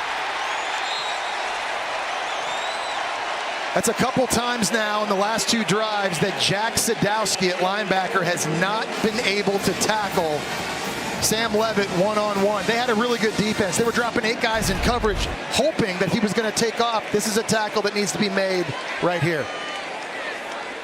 He got him in space, but the redshirt freshman, man, his legs and his ability to scramble, it's been such a big component in the Sun Devil offense this season. He goes for 9 yards on what was 4th and 6. And that is incomplete as he was trying to get the ball to Stovall. That's a ball that Sam Levitt has to get rid of just a little bit sooner. Right when Stovall was coming out of his break, this ball needs to be thrown. It wasn't. It allowed the defender to close the gap. That time, Bo Freeler doing a nice job breaking that pass up. Bo Freeler, who's the heart and soul of the team. The coach will tell you he is everything to the success that they have had this season.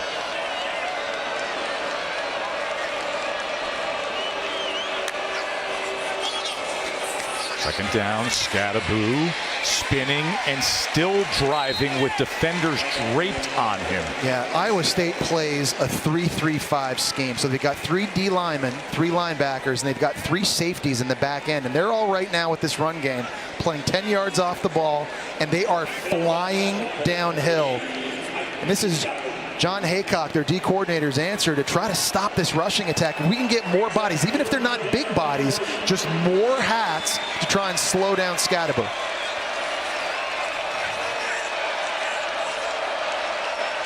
John Haycock was very honest with his assessment in the lead up to this, saying we may not be built to deal with this bruising running attack. How are they built here on 3rd and 3?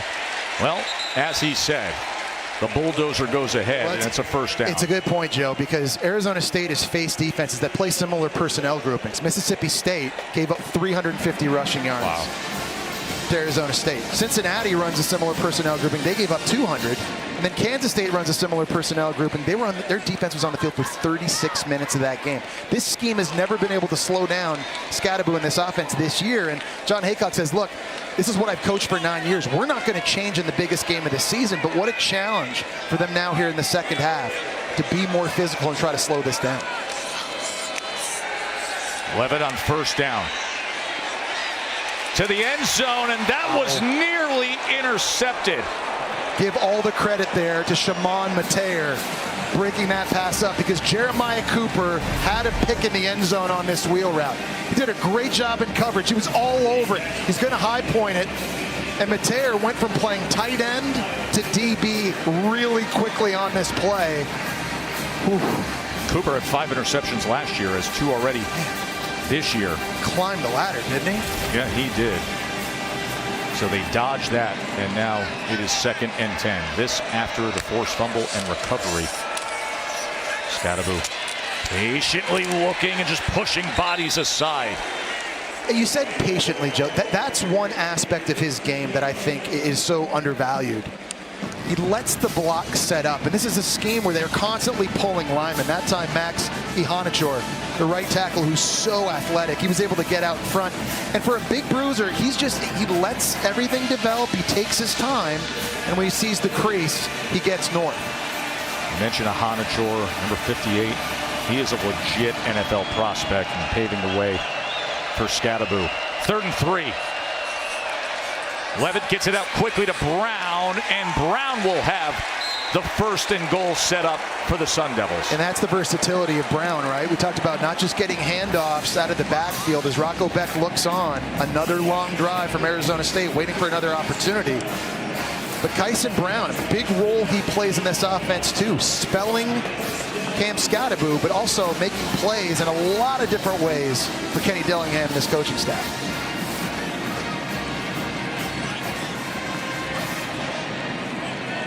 First and goal.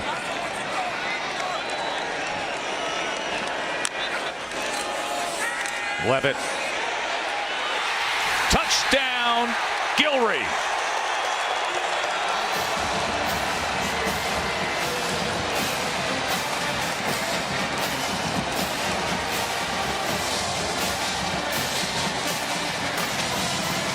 Well, Iowa State's had enough of this running stuff with Scadaboo, and so they're now just loading the box down here, and they're just having to deal with one-on-ones outside. 9 different guys close to the line of scrimmage, all in right here. And here's the one-on-one matchup outside that Sam Levitt's going to take advantage of. Just running to the corner. Coverage not good enough. That's an easy pitch and catch. And the costly turnover for Iowa State when they had the ball to start the second half. And Arizona State takes advantage as Levitt finds Gilreath. And all of a sudden, it's a 3-touchdown lead to stamp their way to the college football playoff. Glad you're back with us for the Dr. Pepper Big 12 Championship as part of Dr. Pepper Championship Week.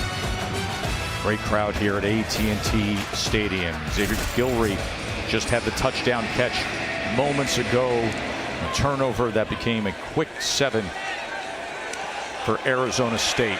This is Jackson on the return. And Jackson taken down just beyond the 20-yard line. By the way, Jesse, Xavier Gilreath with this touchdown celebration, because he is part of the Nez Perce tribal nation, and he takes great pride in his Native American heritage. In fact, he recently spoke to a youth clinic that was sponsored by the Fiesta Bowl. He said natives can ball too, and he was a great source of inspiration.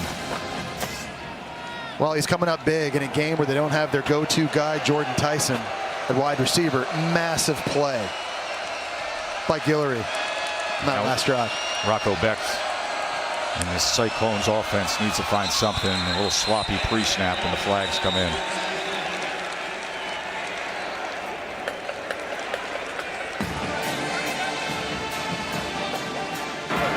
False start.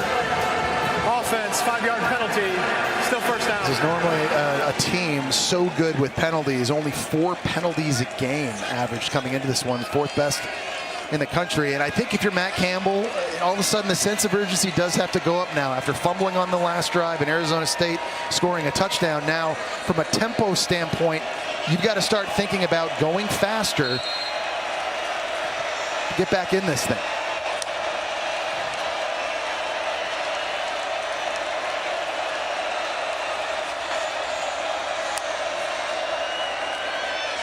Here's Becht with time. That ball fluttered, and that ball is picked off. That is Abney with the interception.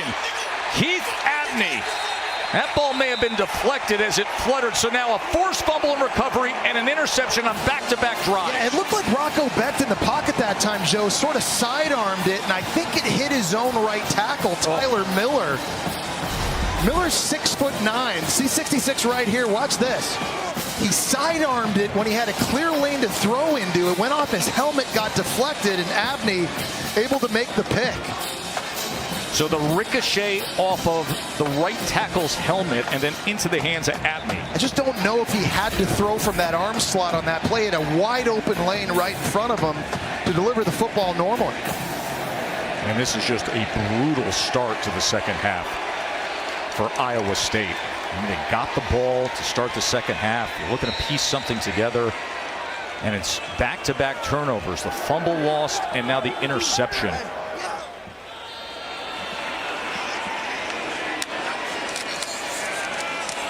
And Levitt, he was just mauled and sent back. Yeah, well, that was James straight in his face. So Iowa State is again now trying to put as many bodies at the line of scrimmage, and this time bringing pressure up both edges. Nice job by Tashawn James swatting that thing down. Arizona State fans want roughing the passer, but they've got to stop the bleeding. And this is an Iowa State defense that's only averaging giving up 8 points per second half this season. They've made the adjustments in the past. What kind of adjustments can they make here going against this bruising running back in Scatterbo in this Arizona State offense? 2nd and 10 after the incompletion.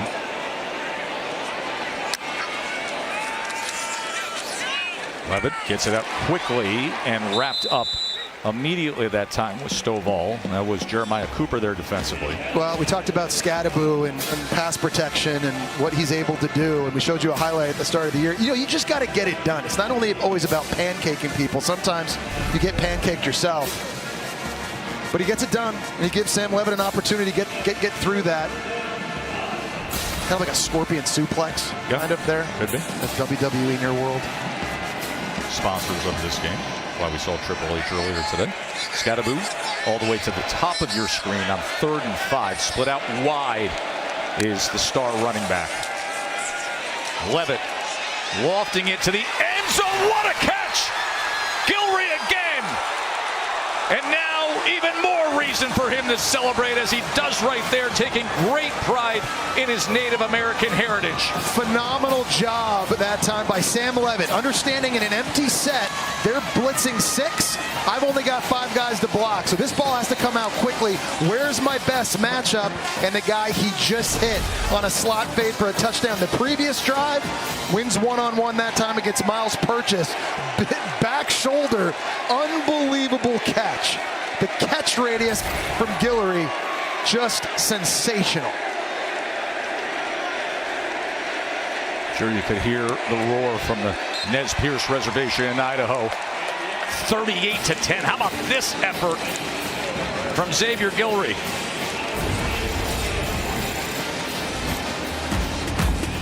Well, they've had big-time players out of this game, but we've seen multiple guys for Arizona State, a wide receiver, step up and make plays, none bigger than Xavier Guillory, and it's sparking him in this one. The Dr. Pepper Big 12 Championship is brought to you by Ice Cold Dr. Pepper. College football, it's a pepper thing. Guillory with a couple of touchdown catches, and all of a sudden you look up and this thing is 38-10. You just blink. It's complimentary football too. 2 takeaways on the last 2 drives have led to 2 touchdown catches for that guy right there in 1 minute and 11 seconds of game clock. Pretty efficient. And it's because of the turnovers. Iowa State giving up a fumble that they lost, and then an interception moments ago off a ball that was deflected off an offensive lineman's helmet.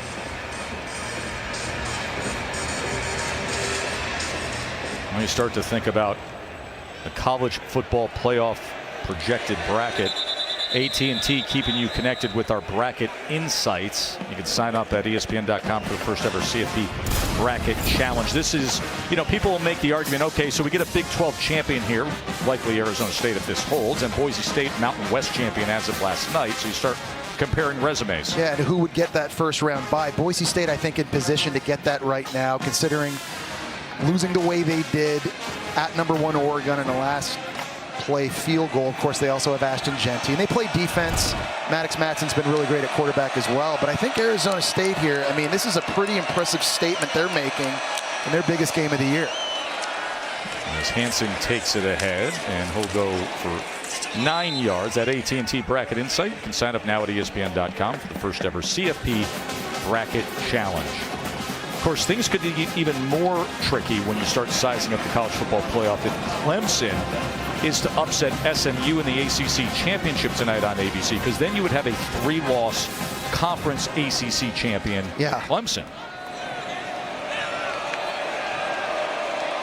You would have Arizona State, if this holds up, with a conference championship and a very impressive showing today. And you'd have to size up things to see how the playoff committee it's a crazy scenario if Clemson wins that game, Joe, in the ACC tonight, because you could have a situation where Clemson has a first-round bye as the ACC champion, and if Georgia loses to Texas in the SEC title game today, then all of a sudden Georgia's having to play a first-round game, maybe on the road, who knows, maybe at home. But of course, Georgia beat Clemson by 31 points early in the season. So how is Clemson being rewarded that way if that's how it turns out? This is what drives me crazy about the format that was agreed to. Can't we just have conference champions that you get into the format? You're not doubly rewarded with then a 1 through 4 and a bye. Short pitch on 3rd and 1 as Hansen takes it for a first down. All right, sense of urgency for Iowa State. At this point now, down 28. You've got to score a touchdown probably on every drive you get for the rest of the game. Your defense cannot stop Arizona State. Couldn't stop the run in the first half. You can't stop them throwing it here in the second half. So if you're Iowa State, everything, all chips to the middle of the table. You've got to score a touchdown every possession from here on out. This game was 10-10 in the second quarter. 2 touchdowns by Scadaboo, 2 touchdowns by Gilry, and it's a 4-touchdown lead. Rocco Beck gets it quickly out to Knoll, his outstanding receiver. You've only called his name twice. That's right, and that's not good enough. No, that's not good enough, and that's Arizona State's deal, though. Big zone coverages, 7 guys back. You can dink and dunk us all you want, but we're not giving up explosive plays to Higgins and Knoll. You got to give Javen Robinson, Keith Abney, the secondary, tons of credit in this one, because when Iowa State has scored, they've been forced to go 10, 11, 12 plays to do so.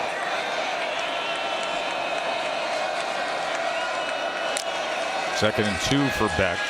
Sama's tackle for a loss. Ball came out again. Arizona State has it.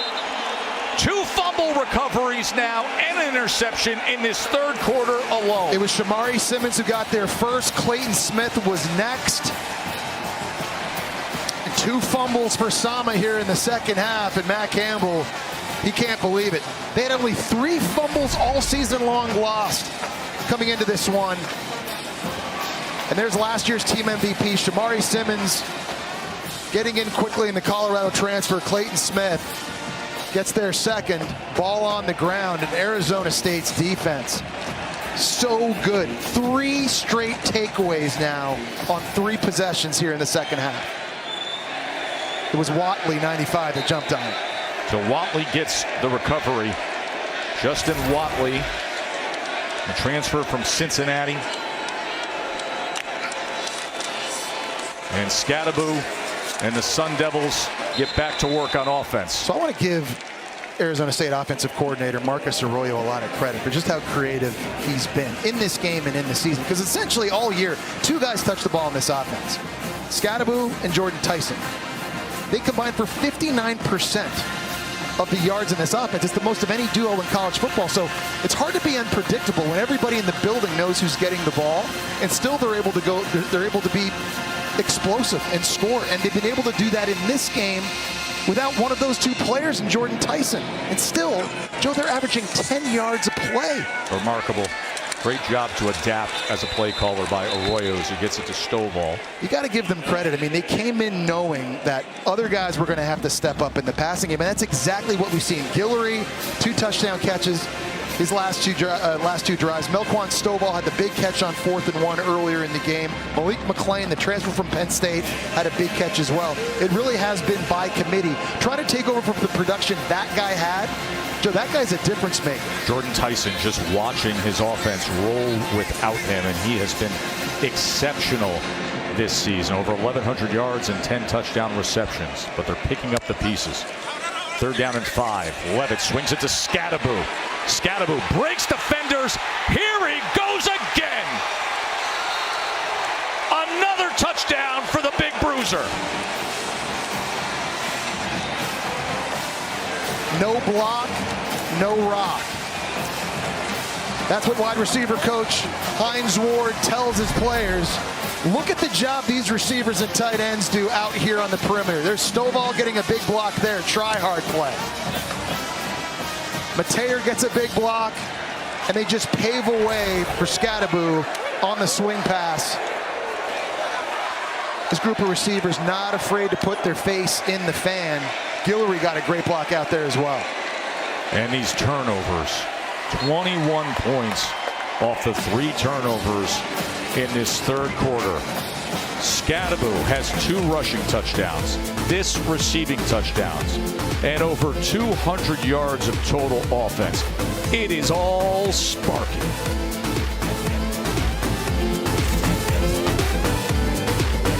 Well, this is great access we're giving you as we get ready for the SEC championship game. Georgia and Texas coming up. Kirby Smart and the Dogs. And there is Coach Sark and the Horns. Year number 1 in the SEC, and then the number 2 team in the country looking to claim the SEC championship game. Sark always with the sartorial splendor of the unique look. It's a monochromatic. Listen, it costs a lot of money.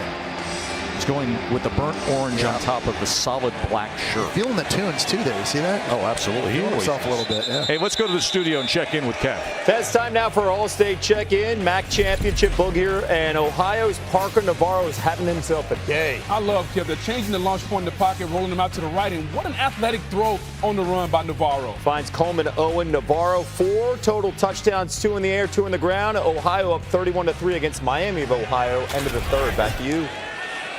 Kevin and Booger just settle in. We got a long day of ball at the championship level ahead of us. That guy's been the superstar to start the day. Cam Scadaboo. Now this season's over 2,000 rushing yards and 500 receiving yards. Send him to New York City. Rocco Becht as he drives the ball complete for a 1st down for Iowa State to Higgins.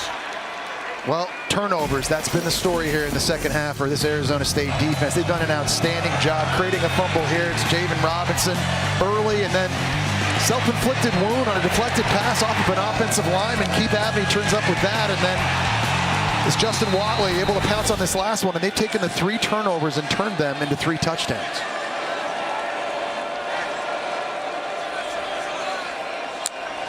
There's Beck. After that 14-yard completion, we'll go to Hansen, and Hansen just dives ahead for a gain of a couple too.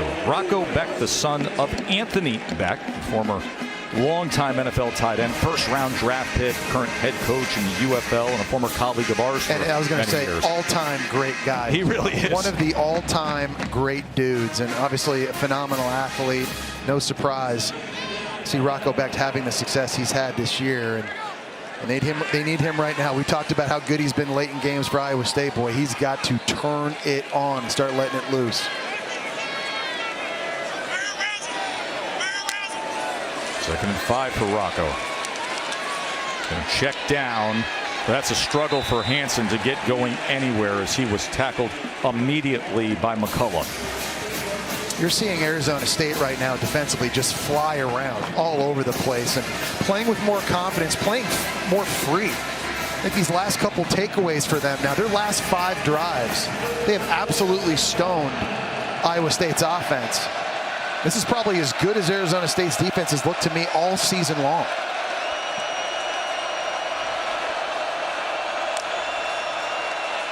Pressure on 3rd and 9. Gets it out quickly. Back shoulder and complete. Outstanding job by Higgins. They haven't had a lot of chances in one-on-one islands for Jaden Higgins in this game. They finally found one there on 3rd down. Arizona State decided to heat them up with pressure.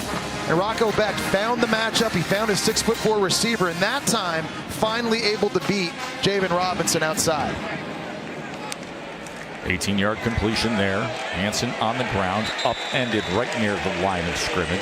That was tackled by Elliott. You know, it's interesting. Arizona State's a pretty good run defense, and their D-line is not a great pass rushing D-line. And by D-line standards, they're actually undersized, but Joe, they're very physical. And they stay in their gaps, and they allow linebackers like Keyshawn Elliott right there to play downhill. Second best run defense in the Pac-12. And ironically, 4 of the top 11 running backs in college football this year play in the Big 12. Huh? You're used to saying air raid, throw it all over the place. It's been a really good running conference. Final seconds here of this 3rd quarter. Becht incomplete. He was looking for Newgoy. Well, the last 3rd and long, Brian Ward, defensive coordinator for Arizona State, decided to try to heat Rocco Becht up with some pressure, and they got burned by Jaden Higgins down the boundary. Interesting to see what he does this time. Big substitution now. Fresh bodies, fresh pass rush. Jeff Clark out there, Clayton Smith out there for Arizona State. But what is this look going to be on 3rd down?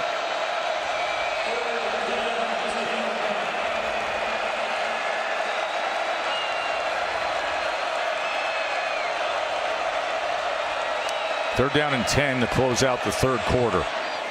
And it is complete as he gets it to Knowles. Going to be a couple yards short of that line to gain as we come to the end of this 3rd quarter. Of course, the SEC championship game. Carson Beck leading Georgia against Texas. What a showdown. Dr. Pepper Big 12 championship game returns after this message and a word from our ABC stations. We're back on the sidelines here in Arlington with Kenny Dillingham. Kenny, your offense gets a lot of love, and rightfully so, but how impressive was your defense's performance in that 3rd quarter? I mean, 3 straight stops, 3 straight turnovers, short fields. Offense has finished. Just complimentary football. Obviously, we got to finish this football game. You know, nothing catastrophic, but really proud of the guys. Thank you. Thank you. Going to start this 4th quarter with a 4th and 3 for Iowa State. Rocco Becht is just blown up. I mean, lit up by Shamari Simmons. Human missile to start the 4th quarter. They got to look at targeting for this, Joe. Oh, man. You just hope Rocco Becht is okay. And Shamari Simmons came untouched on the blitz, but it looked like forcible contact was made to the head and neck area of Rocco Becht. And I hope Rocco Becht's okay. Medical staff out there immediately to look at Rocco Becht. I mean, this might be... Previous play of the quarterback being sacked is under further review. I mean, this is forcible contact to the neck or head area, and it also might be crown of the helmet as well. All the indicators that you're looking for. That's a great sign that he's up and walking and seemingly clear-headed right now. Well, we talked about him being tough, and I mean, there are not a lot of guys that would get up that quickly after taking a hit like that. Thank goodness. Yes. All right, here it comes. It's coming right here. Oh! And it's right in the face. And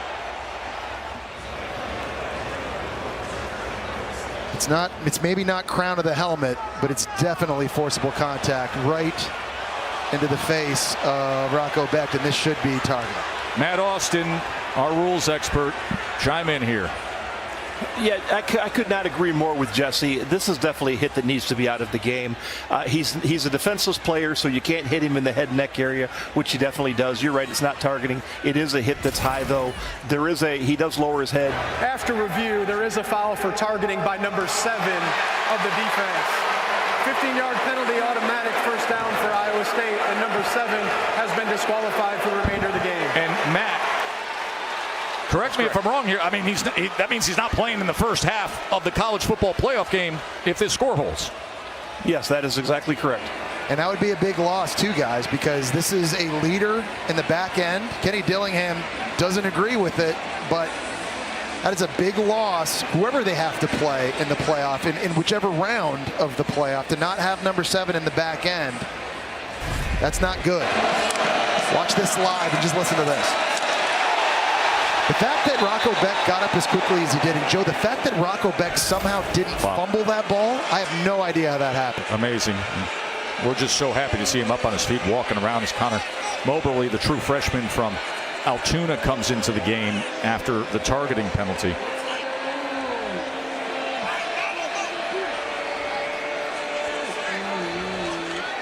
Just looking at the body language of Rocco Beck there, it didn't seem like he's in a rush to get back in the game right now. And I'm not sure if he's been evaluated already or not, but at this point, Matt Campbell happy to keep the true freshman Moberly out there. So Connor Moberly, the true freshman, comes in. Aiden Flora is in at running back. And he is tackled for a loss as he is driven back immediately by Clayton Smith. Yeah, I'm impressed with Clayton Smith. He's having a nice game, and I think he's their best pass rusher. He got hurt in their game against Arizona pretty early, missed the rest of it, but having him back on the field has had an impact. Knocked the ball down the very first play of this game. We saw him get involved in a takeaway a few possessions ago. This is a guy in the playoff in the next round. If they make it, this is a guy they need to step up. He's got to be a force on defense.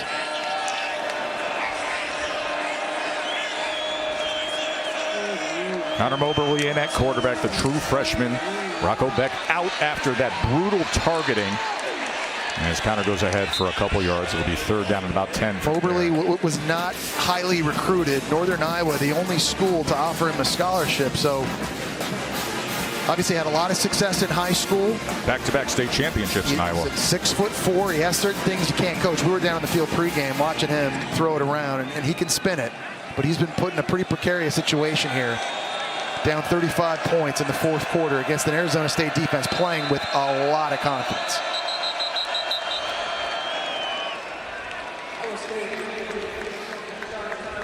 Timeout is going to be used. As you see the championship trophy on the right, the WWE-styled Most Outstanding Player title on the left. We're back in Arlington where Rocco Beck wants to return to this football game, but team doctors spent some time re-watching the hit he took on the tablet over here on the sidelines. Beck walked up to the doctor and said, "Am I out? Am I good to go?" The doctor said, "Let's go back to the locker room, do a few more tests before we make a decision." Katie, it was Simmons, who you see there, who's been ejected from this game on a free run. One of the biggest, most vicious hits we've seen in college football this season as the flag comes in as the intended receiver, Knoll, was tripped up. Javen Robinson one-on-one with Knoll out there, and I don't know about interference. PI. It looked like defense, spot foul, automatic first down. It almost looked to me like Knoll might have tripped Robinson. Look out here on the right side. So there is a bit of a jersey grab right there. I think that's what they're calling, and that's why he went to the ground. He gets tackled at the end of the play, but the flag was thrown before he went down. It was the right call.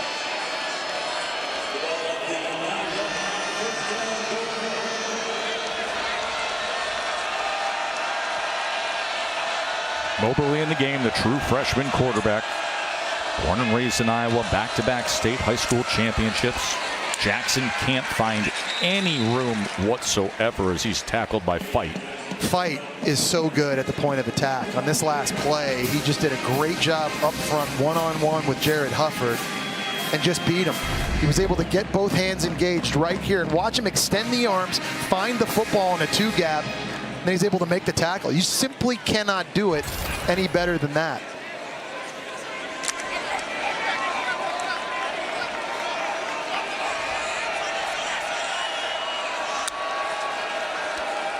Moberly.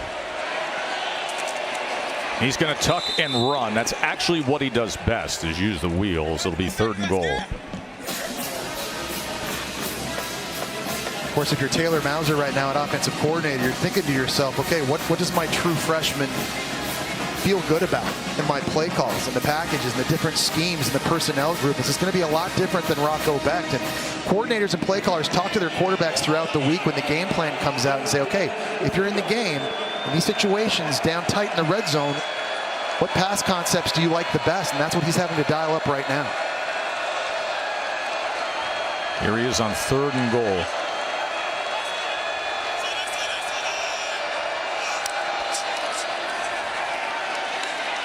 to the end zone, and he overthrows Higgins, who was on the slant. And I love what Taylor Mauser did from a motion standpoint. He had Carson Hansen go out and come back in. The safety followed him, showing the true freshman quarterback that was man coverage. And, of course, he had his receiver one-on-one outside on the slant. Just couldn't connect with Jaden Higgins. Inaccurate throw now forces the field goal try. And they're just going to let their offense have a small win here of having points go up on the board with you're just conceding things at this point. Right? Absolutely you are. Obviously down this big of a hole and kicking field goals here in a spot like this on 4th and goal, which they do. You hate to see the hit that Rocco Beck took as he is out of the game. Texas and Georgia still to come, the SEC championship on ABC. There is Quinn Ewers leading the Horns, looking for a championship. The Dr. Pepper Big 12 Championship is brought to you by Ice Cold Dr. Pepper.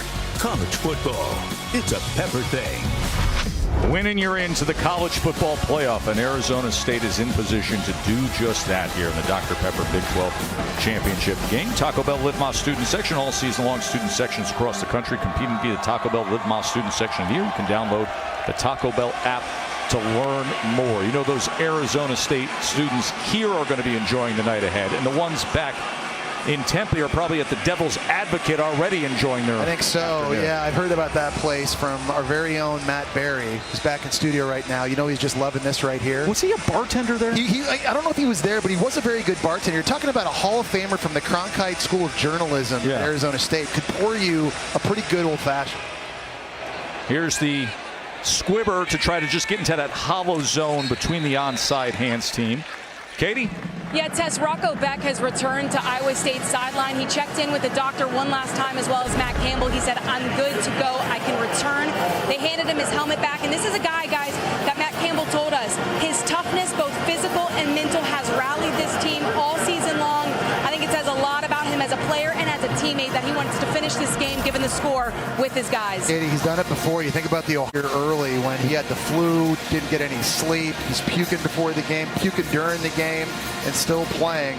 Galvanizes his team. Meanwhile, one of the veterans of college football in recent years, Jeff Sims, is in at quarterback as Brooks takes the carry. Of course, the well-traveled Jeff Sims, who we saw early on in his career at Georgia Tech, and then went to Nebraska, started 25 games at Georgia Tech. Yeah, big athletic guy with a live arm. And he can do things that wow you, and at times will put the ball into harm's way. As Rocco Beck is looking on, everybody checking in with him. You can just tell just how people feel on that Iowa State sideline about their quarterback, what he means to this offense, to this football team. It's just so good seeing him walking around, appearing to be okay. DeCarlos Brooks in at running back here as he will get the carry again.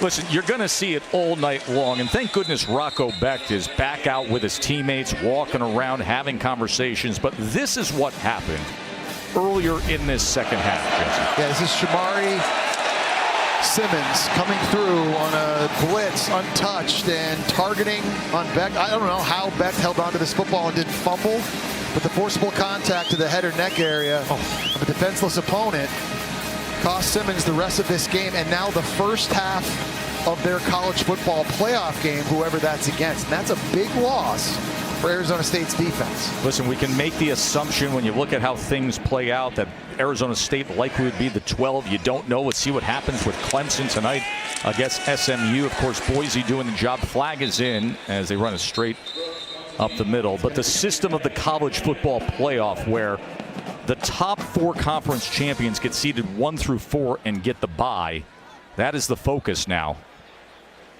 It's going to be an illegal formation. Illegal formation, more than 4 players lined up in the backfield on the offense. That penalties decline, 4th down. You know, you consider that Arizona State now is coming in for a nice landing to make the college football playoff, but look at their chances. I mean, this was the playoff predictor in the last 5 weeks. Yeah, they're 5-2 at this point, and then they go on a run, winning 5 in a row, and each and every week the percentages get better and better and better. And Obviously, we know with the win today, we're saying 99%. Yeah, by the way, that 44% was coming into today. Obviously, Exactly. with the score of 45-13 with the clock counting down the fourth quarter, I think you can start booking travel.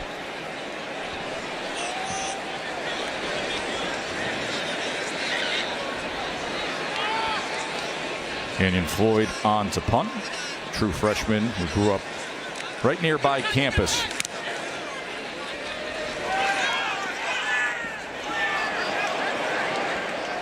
As this settles in right near the 32-yard line. College football playoff rankings are brought to you by AT&T. The thing I love about the 12-team college football playoff is you're not just looking at which 12 teams get in, but who get the first 4 seeds and a bye going in, then who finishes 5 to 8, gets a home game in the first round, and what else. It's not just who's going to make it inside. What you've got to remember is rankings are different than seedings, and right now, the winner of this game expected to get in, obviously. That would knock Miami out. And if Clemson is to beat SMU and SMU stays in, that also potentially knocks out Alabama. So a lot to be decided here in the games today. Rocco Becht is back in the game. As Katie said, he wanted to finish it off. That was batted down with the edge rush. As O'Neal got his hand up.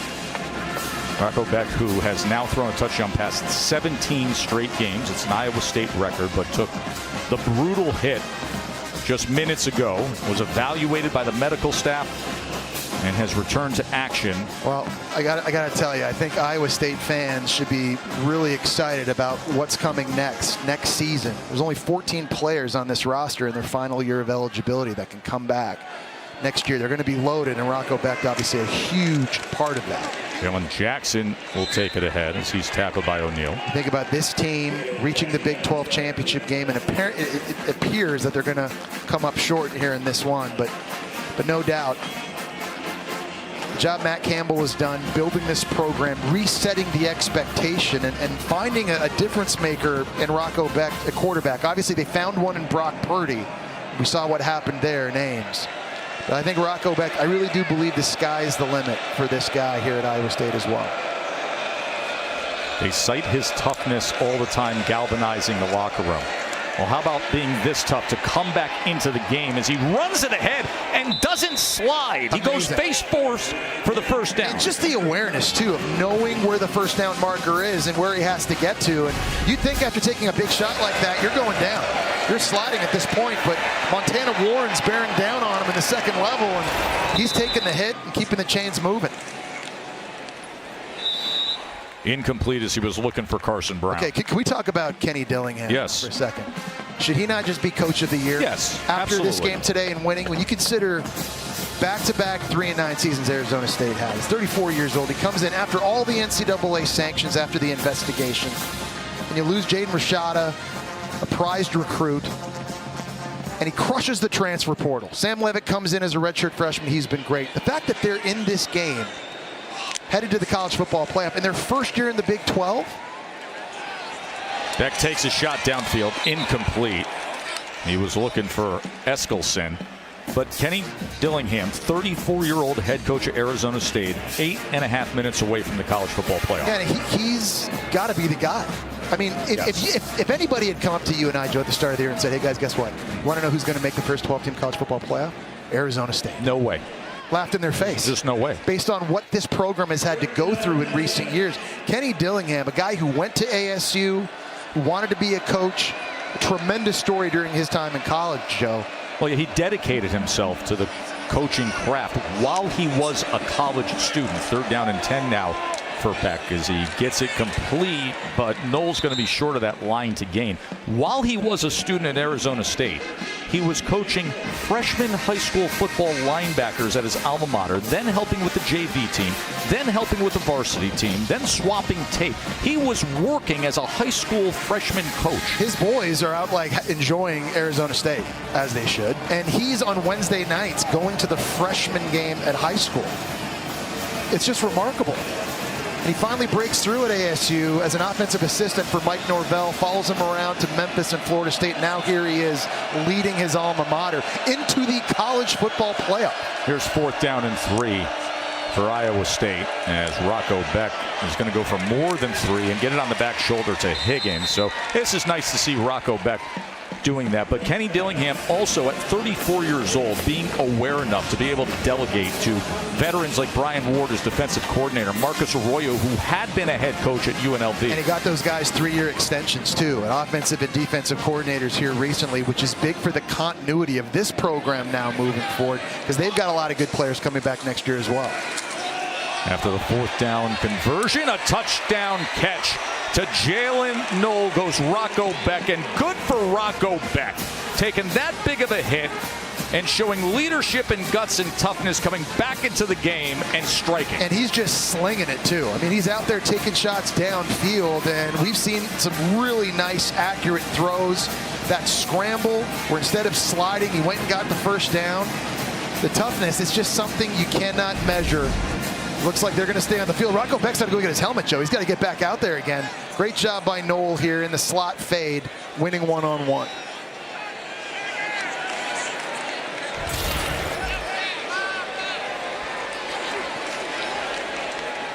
So the place kicker comes off. Beck goes back in there. By the way, Knoll, his 45th consecutive game with a catch, with that 25-yard touchdown catch moments ago.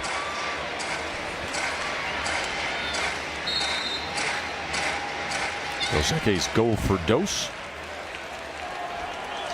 Iowa State lined up for the 2-point attempt. Did we call enough of those in Georgia and Georgia Tech last week? I think we did. Still trying to process what happened in that game.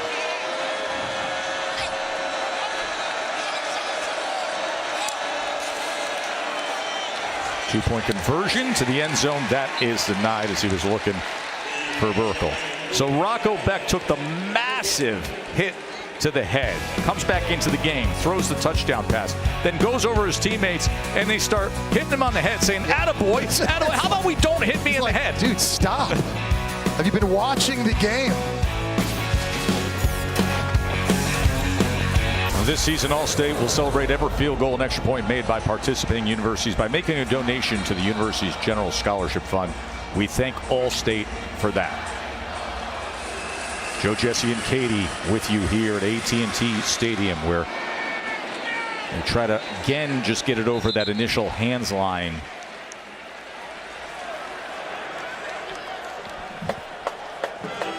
I can't do this don't give up thing all by myself. This whole fight, this journey thing is not a solo venture. This is something that requires support. It's V Week at ESPN. We partner with the V Foundation, highlight the urgent need for cancer research, game-changing research that helps save lives. You can join the fight. Visit v.org/donate. 100% of those donations goes directly to cancer research. Jeff Sims is in at quarterback for Arizona State, as Sam Leavitt's day is done. And he will carry the ball ahead. Jeff Sims will towards midfield. Cam Scadaboo obviously can shut him down, send him to New York for the Heisman front row at 16 carries for 170 yards. That guy right there, though, deserves a lot of credit in this one, too. And I know we're talking a lot about Scadaboo, and we should, and the defense coming up with those takeaways. But look at the efficient day Sam Leavitt has had. Throwing completions, throwing touchdowns without his #1 go-to wide receiver, Jordan Tyson. The redshirt freshman transfer from Michigan State. All season long decision-making's been really, really impressive. And you see his poise show up each and every week. Grew up in Oregon, was the #1 quarterback being recruited out of the state then, but went to Michigan State. Comes back out west to Arizona State. It's all smiles as you look up at that clock and you think about heading to the college football playoff. Yeah, and in this game, he's been pretty good. I mean, down here, close, tight. You get a lead block by Scadaboo out front, able to run it in. And when he's had the one-on-one opportunities, particularly here early in the second half to Guillory, he's been given his big receiver opportunities to make plays, swinging it out to Scadaboo. That's a stat builder for a quarterback on a swing route.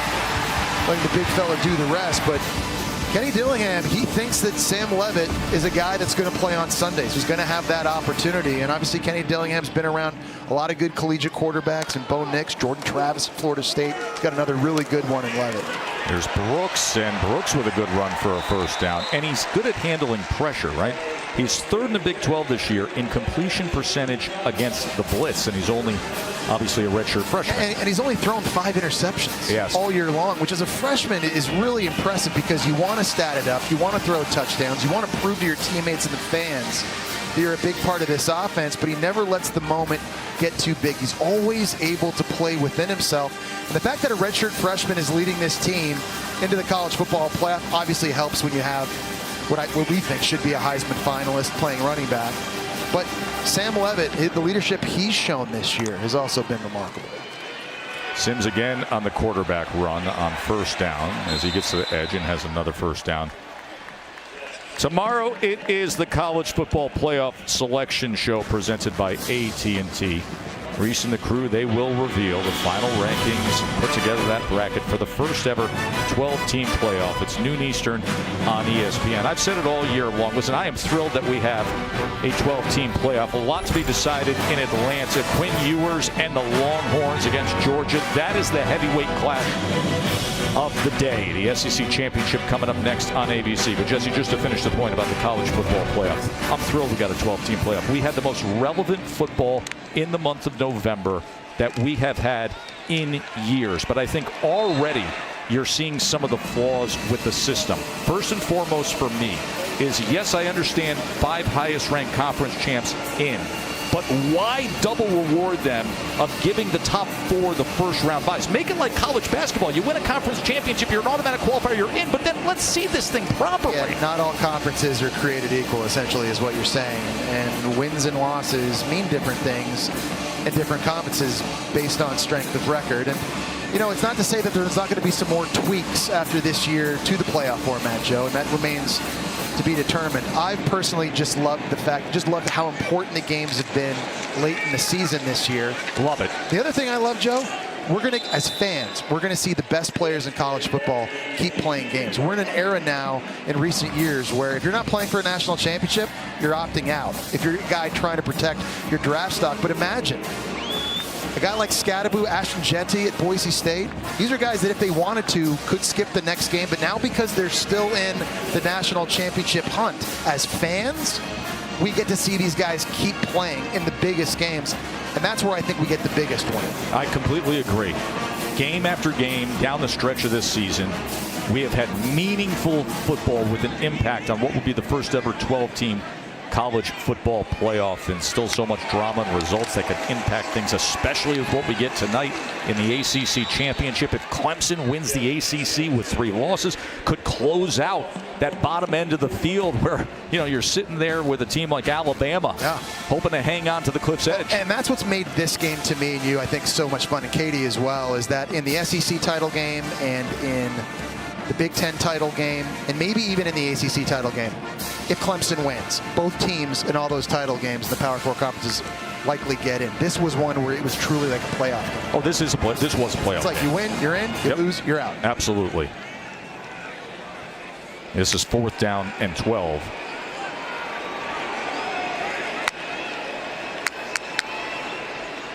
That play clock will come right down. They will take the delay of game penalty. I think Dillingham was like, maybe we should have been a little more aware than that, but nonetheless, he just keeps it on the field for what will be a 4th and 17 as they want to get to that trophy ceremony. It'll be the big trophy handed out for the Dr. Pepper Big 12 championship game, and then that most outstanding player championship title belt that you would think Cam Scadaboo with 16 carries for 170, 2 rushing touchdowns, and then a receiving touchdown. There was a stretch of this game where he was unstoppable. No, that's a lock. I mean, he's going to be getting that. And now the challenge for whoever they play in the playoff, how do you stop him? This is 4th and 17 as Sims will just run it ahead, and that'll be the turnover on downs. And I've been thinking about that here in the 4th quarter, Joe. I'm trying to predict what might happen today in these conference title games and who Arizona State might end up playing. I think we expect them to be the 12th seed going in. And well, can we have that conversation just for a moment? If you get Clemson with 3 losses as the ACC, we're making the assumption that because the win that Clemson would have is a top 10 win over a top 10 SMU, that they would go ahead of this conference. Yeah, that's the assumption there. And so, do you agree with that? Or is it a tough call? No, I don't agree with that. Especially after how Arizona State has played. If Clemson wins and it's tight, the way Arizona State has played here today, in my opinion, it should be Arizona State ranked ahead. Which would mean Arizona State would be one of the top 4 seeds. Likely the 4. Boise would be the 3. Clemson would then go down to the lower slot. But if SMU wins that game, then Arizona State's going to be the 12th seed. That's exactly correct. And then you're wondering, who do they play? And I'm just thinking, okay, in the Big Ten title game, if Oregon beats Penn State, then I guess you're assuming Notre Dame moves up, and it's Arizona State, Notre Dame on the road in South Bend in that weather. Because Notre Dame cannot get one of the top 4 because they don't have a conference to win. So, yeah, it would possibly be Arizona State at South Bend just before Christmas. Imagine that. 2-minute timeout. Sparky's ready to celebrate. Turnovers in the third quarter and 3 straight big touchdowns by Arizona State that broke this game wide open. Yeah, it was Guillory making a big catch here to make it 31-10. Very next drive, same thing. Blitz, cover 0, nobody deep. Take another shot. Phenomenal grab that time by Guillory. And then we got Scadaboo out in the passing game as well. Great job blocking downfield by the wideouts, make it a walk-in score, and that's what blew this game open. Reminder, the SEC championship game, Georgia and Texas, is coming up next right here on ABC. Final 2 minutes here as Iowa State, as their true freshman quarterback Moberly into the game. Trevor Etienne, there he is, former Florida star, of course, this year with Georgia, part of that great talent-loaded roster for Kirby. That's a great news, too, for Georgia. He ran the ball really, really well in that first game against Texas. Has missed some time recently with the rib injury, but no doubt having his explosive playmaking ability on offense for Georgia against the best defense right now in the country in Texas, that means a lot for the Bulldogs. Saw the splash getting ready for the guy who you think is going to be, or should be, the coach of the year in college football, the 34-year-old Kenny Dillingham, as they are ready to celebrate. Forks up here at AT&T Stadium. They are about to be Big 12 champions. They are about to be in the college football playoff, a team that was picked to finish dead last in the media preseason poll. It's just one of the great parts about the portal and how quickly your roster can flip and it can change. That's how you go from a team that's 3-9 now to getting into the college football playoff. Scadaboo comes in 2 years ago from Sacramento State. Sam Levitt over from Michigan State. Jordan Tyson all year, phenomenal out of Colorado. They've got so many players on both sides of the ball that have come in through the portal. And this coaching staff has done a fantastic job as Arizona State can now celebrate. And Scadaboo's day has just been incredible. So from the very moment he got to the stadium, Joe, you could just tell this guy was locked in. And he was going to work, running between the tackles, running outside of the tackle box, picking up blitzes, catching the ball out of the backfield. He's shown you why he is the complete running back. He is a 3-down back. His draft stock for the NFL, I think, took a big bump in this game here today.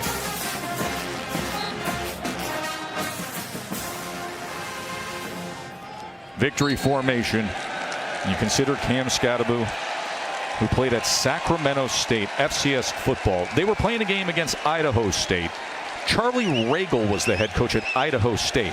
Well, he was Kenny Dillingham's high school coach. And he told Kenny, because he came on to be on the staff, he said, we need this kid that I played against in FCS football. We got to get this guy, Cam Scadaboo. Cam Scadaboo has put together an all-time great season on a day where he put the team on his shoulders, 170 yards, 3 total touchdowns, and they are headed to the college football playoff. There's a defensive coordinator out there somewhere that's going to have to face this offense. And Scadaboo, and they're going to have to try to find a way to slow him and slow this running game down. There is the blue Gatorade bath coming. Kenny Dillingham knows it. Eyes on the back of his head. He was tipped off by somebody. Let's see how quick he can get out of the way. Arizona State. Win number 11 comes with a ticket to the college football playoff. Right. No. Kenny Dillingham. They're still going to get him. Out to meet Matt Campbell. See, they waited till after the handshake. That was nice. And celebrate, Coach. It is well earned. The Arizona State Sun Devils, their first outright conference championship since 1996. They are in the new 12-team college football playoff as the Big 12 champions. Let's go to Katie. Thanks, Tess. Kenny, in your second season coaching your alma mater, you just won a Big 12 title, and you'll play in the college football playoff. Why was this the group capable of that feat? They're a special group. Sam's over there. Special quarterback, special running back, special safeties, special linebackers. This is just a special group. There will be a lot of talk about seeding tomorrow on the selection show. What is your group deserving of after the body of work you put together? Well, I mean, last year they kept Florida State out because their quarterback didn't play. We're 11-1 with our quarterback. 11-1, and we're Big 12 champs. I think we should be treated like an 11-1 team. Congratulations. Enjoy. Thank you. Go Devils. Sam Levitt was injured, missed that one game that was a loss.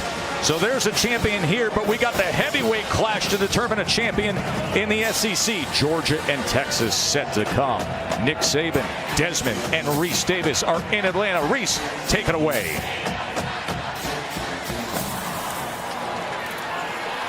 Joe, thank you very much.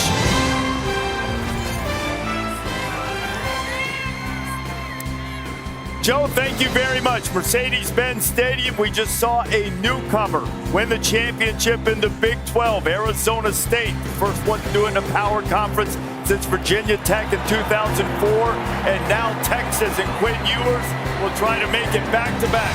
Their first year in the SEC, they've made it to this championship game, and they'll try to get a little revenge on Georgia, who beat them in the regular season. Breakdown, take you up to kickoff after this.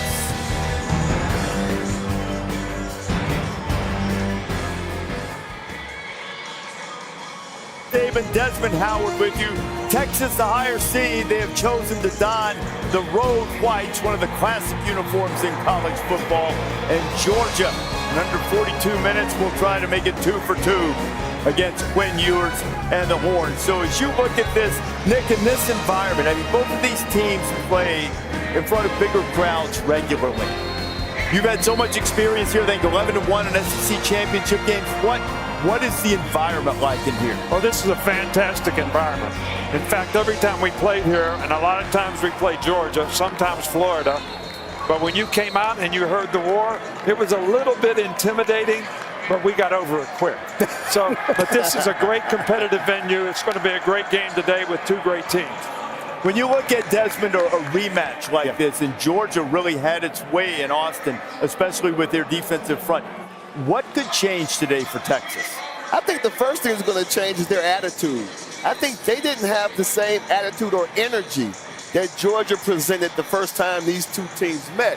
And now that they're on the road, it's like them against everybody. I mean, this is a de facto home game for the Georgia Bulldogs. So at this point, it's kind of like they reverse roles, except the stakes are much higher right now. This is for all the marbles. So they understand that, and I think they're going to come out with a different mentality than we saw when they played in Austin. Well, one of the big things in the first game to me is, Georgia has had trouble starting fast in games, but they started fast in Austin. They sure did. They got 2 turnovers right off the bat, which got them ahead in the game, which changed the complexion of the game for Texas to a large degree. So if they can do that today, that'll be a real advantage for them. Yeah, the Bulldogs came out and the defense set the tone of the night. And that's what Texas cannot allow to happen. As a matter of fact, I would expect Texas to try to let their defense set the tone right here. Because what you want to do in a game of this magnitude is get the crowd out the game early, and then you can control the tempo. But I'm going to tell you what, you're showing Sark walking around there.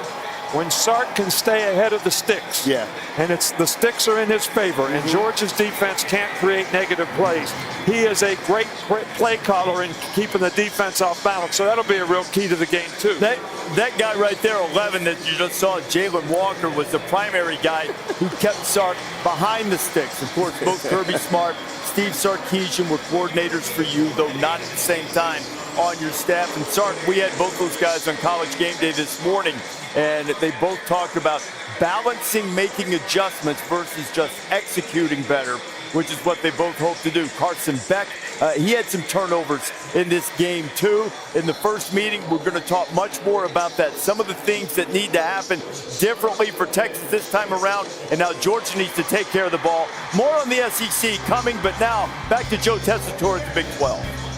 Thank you very much, Reese. You want to see the passion of winning a college football conference championship?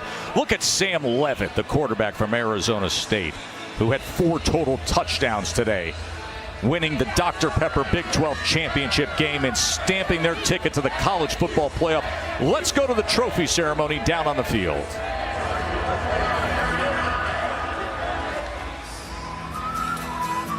I like how it feels. I like how it feels. All right, thank you so much, Joe Tessitore. On behalf of the Big 12 Conference, we'd like to thank all Arizona State fans as well as Iowa State fans for traveling to Arlington to support these two teams in the Big 12 Dr. Pepper Championship game. Standing on the stage with me is WWE superstars Jey Uso and Sami Zayn, here to present the WWE 2024 Big 12 Championship title belt to the most outstanding player. No surprise, I think, based on what we saw him do on this field. Your MOP of the 2024 Dr. Pepper Big 12 Championship is Cam Scatterboom.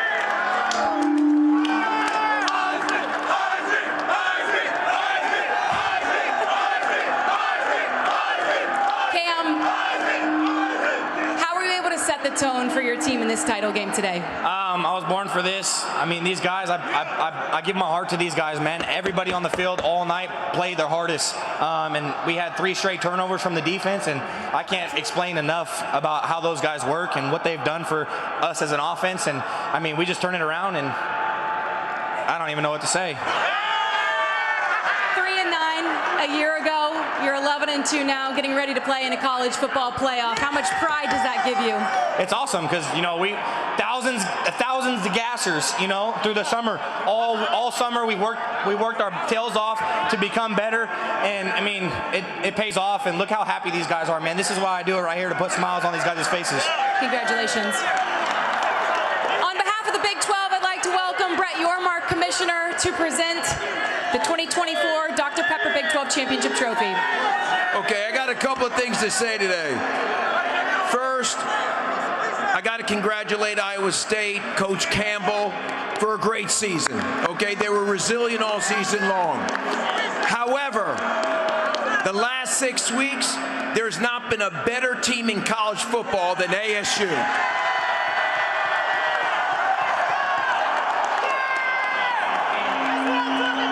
And as far as I'm concerned, you have punched your ticket to Tempe.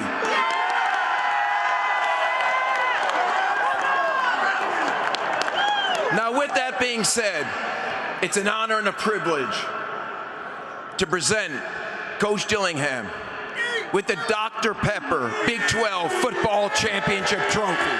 Congratulations.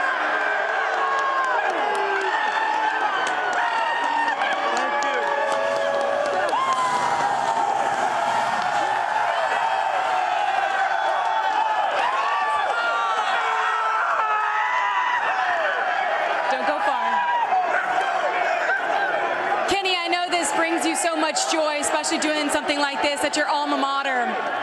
3-9 a year ago to now this, confetti dropping. You're hosting a trophy for the Big 12 title, getting ready to play in a college football playoff. Why was this the group that was so deserving to be able to do so? Special group. I said it, this is just a special group. I mean, there's no way to describe it. Obviously, we know what to expect from Cam Scatterboom when he steps on the field. There was a lot of questions about missing your top wide receiver and Jordan Tyson. What did you think of the collective effort from the receivers today? Found a way. They stepped up. They get better when the pressure rises. Defensively, a phenomenal performance, start to finish. What did you think of their day? Unbelievable. Second half, 3 straight turnovers there to start the second half. They got on us early and we made some adjustments, and the guys in game were able to adjust and get it fixed. And that's a sign of a good football team. Congratulations, enjoy, and best of luck tomorrow. Thank you. Go Devils.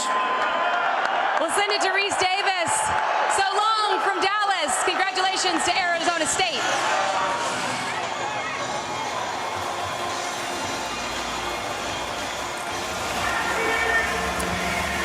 So Kenny Dillingham and Arizona State, though they're headed to the college football playoff, the question is, will they get a bye into the semifinal? You're the Big 12 Commissioner, Brett Yormark, lobbying for that after an impressive performance from the Sun Devils. And next up on ABC, Georgia and Texas, kickoff inside 34 minutes away. We'll get you ready when you come back.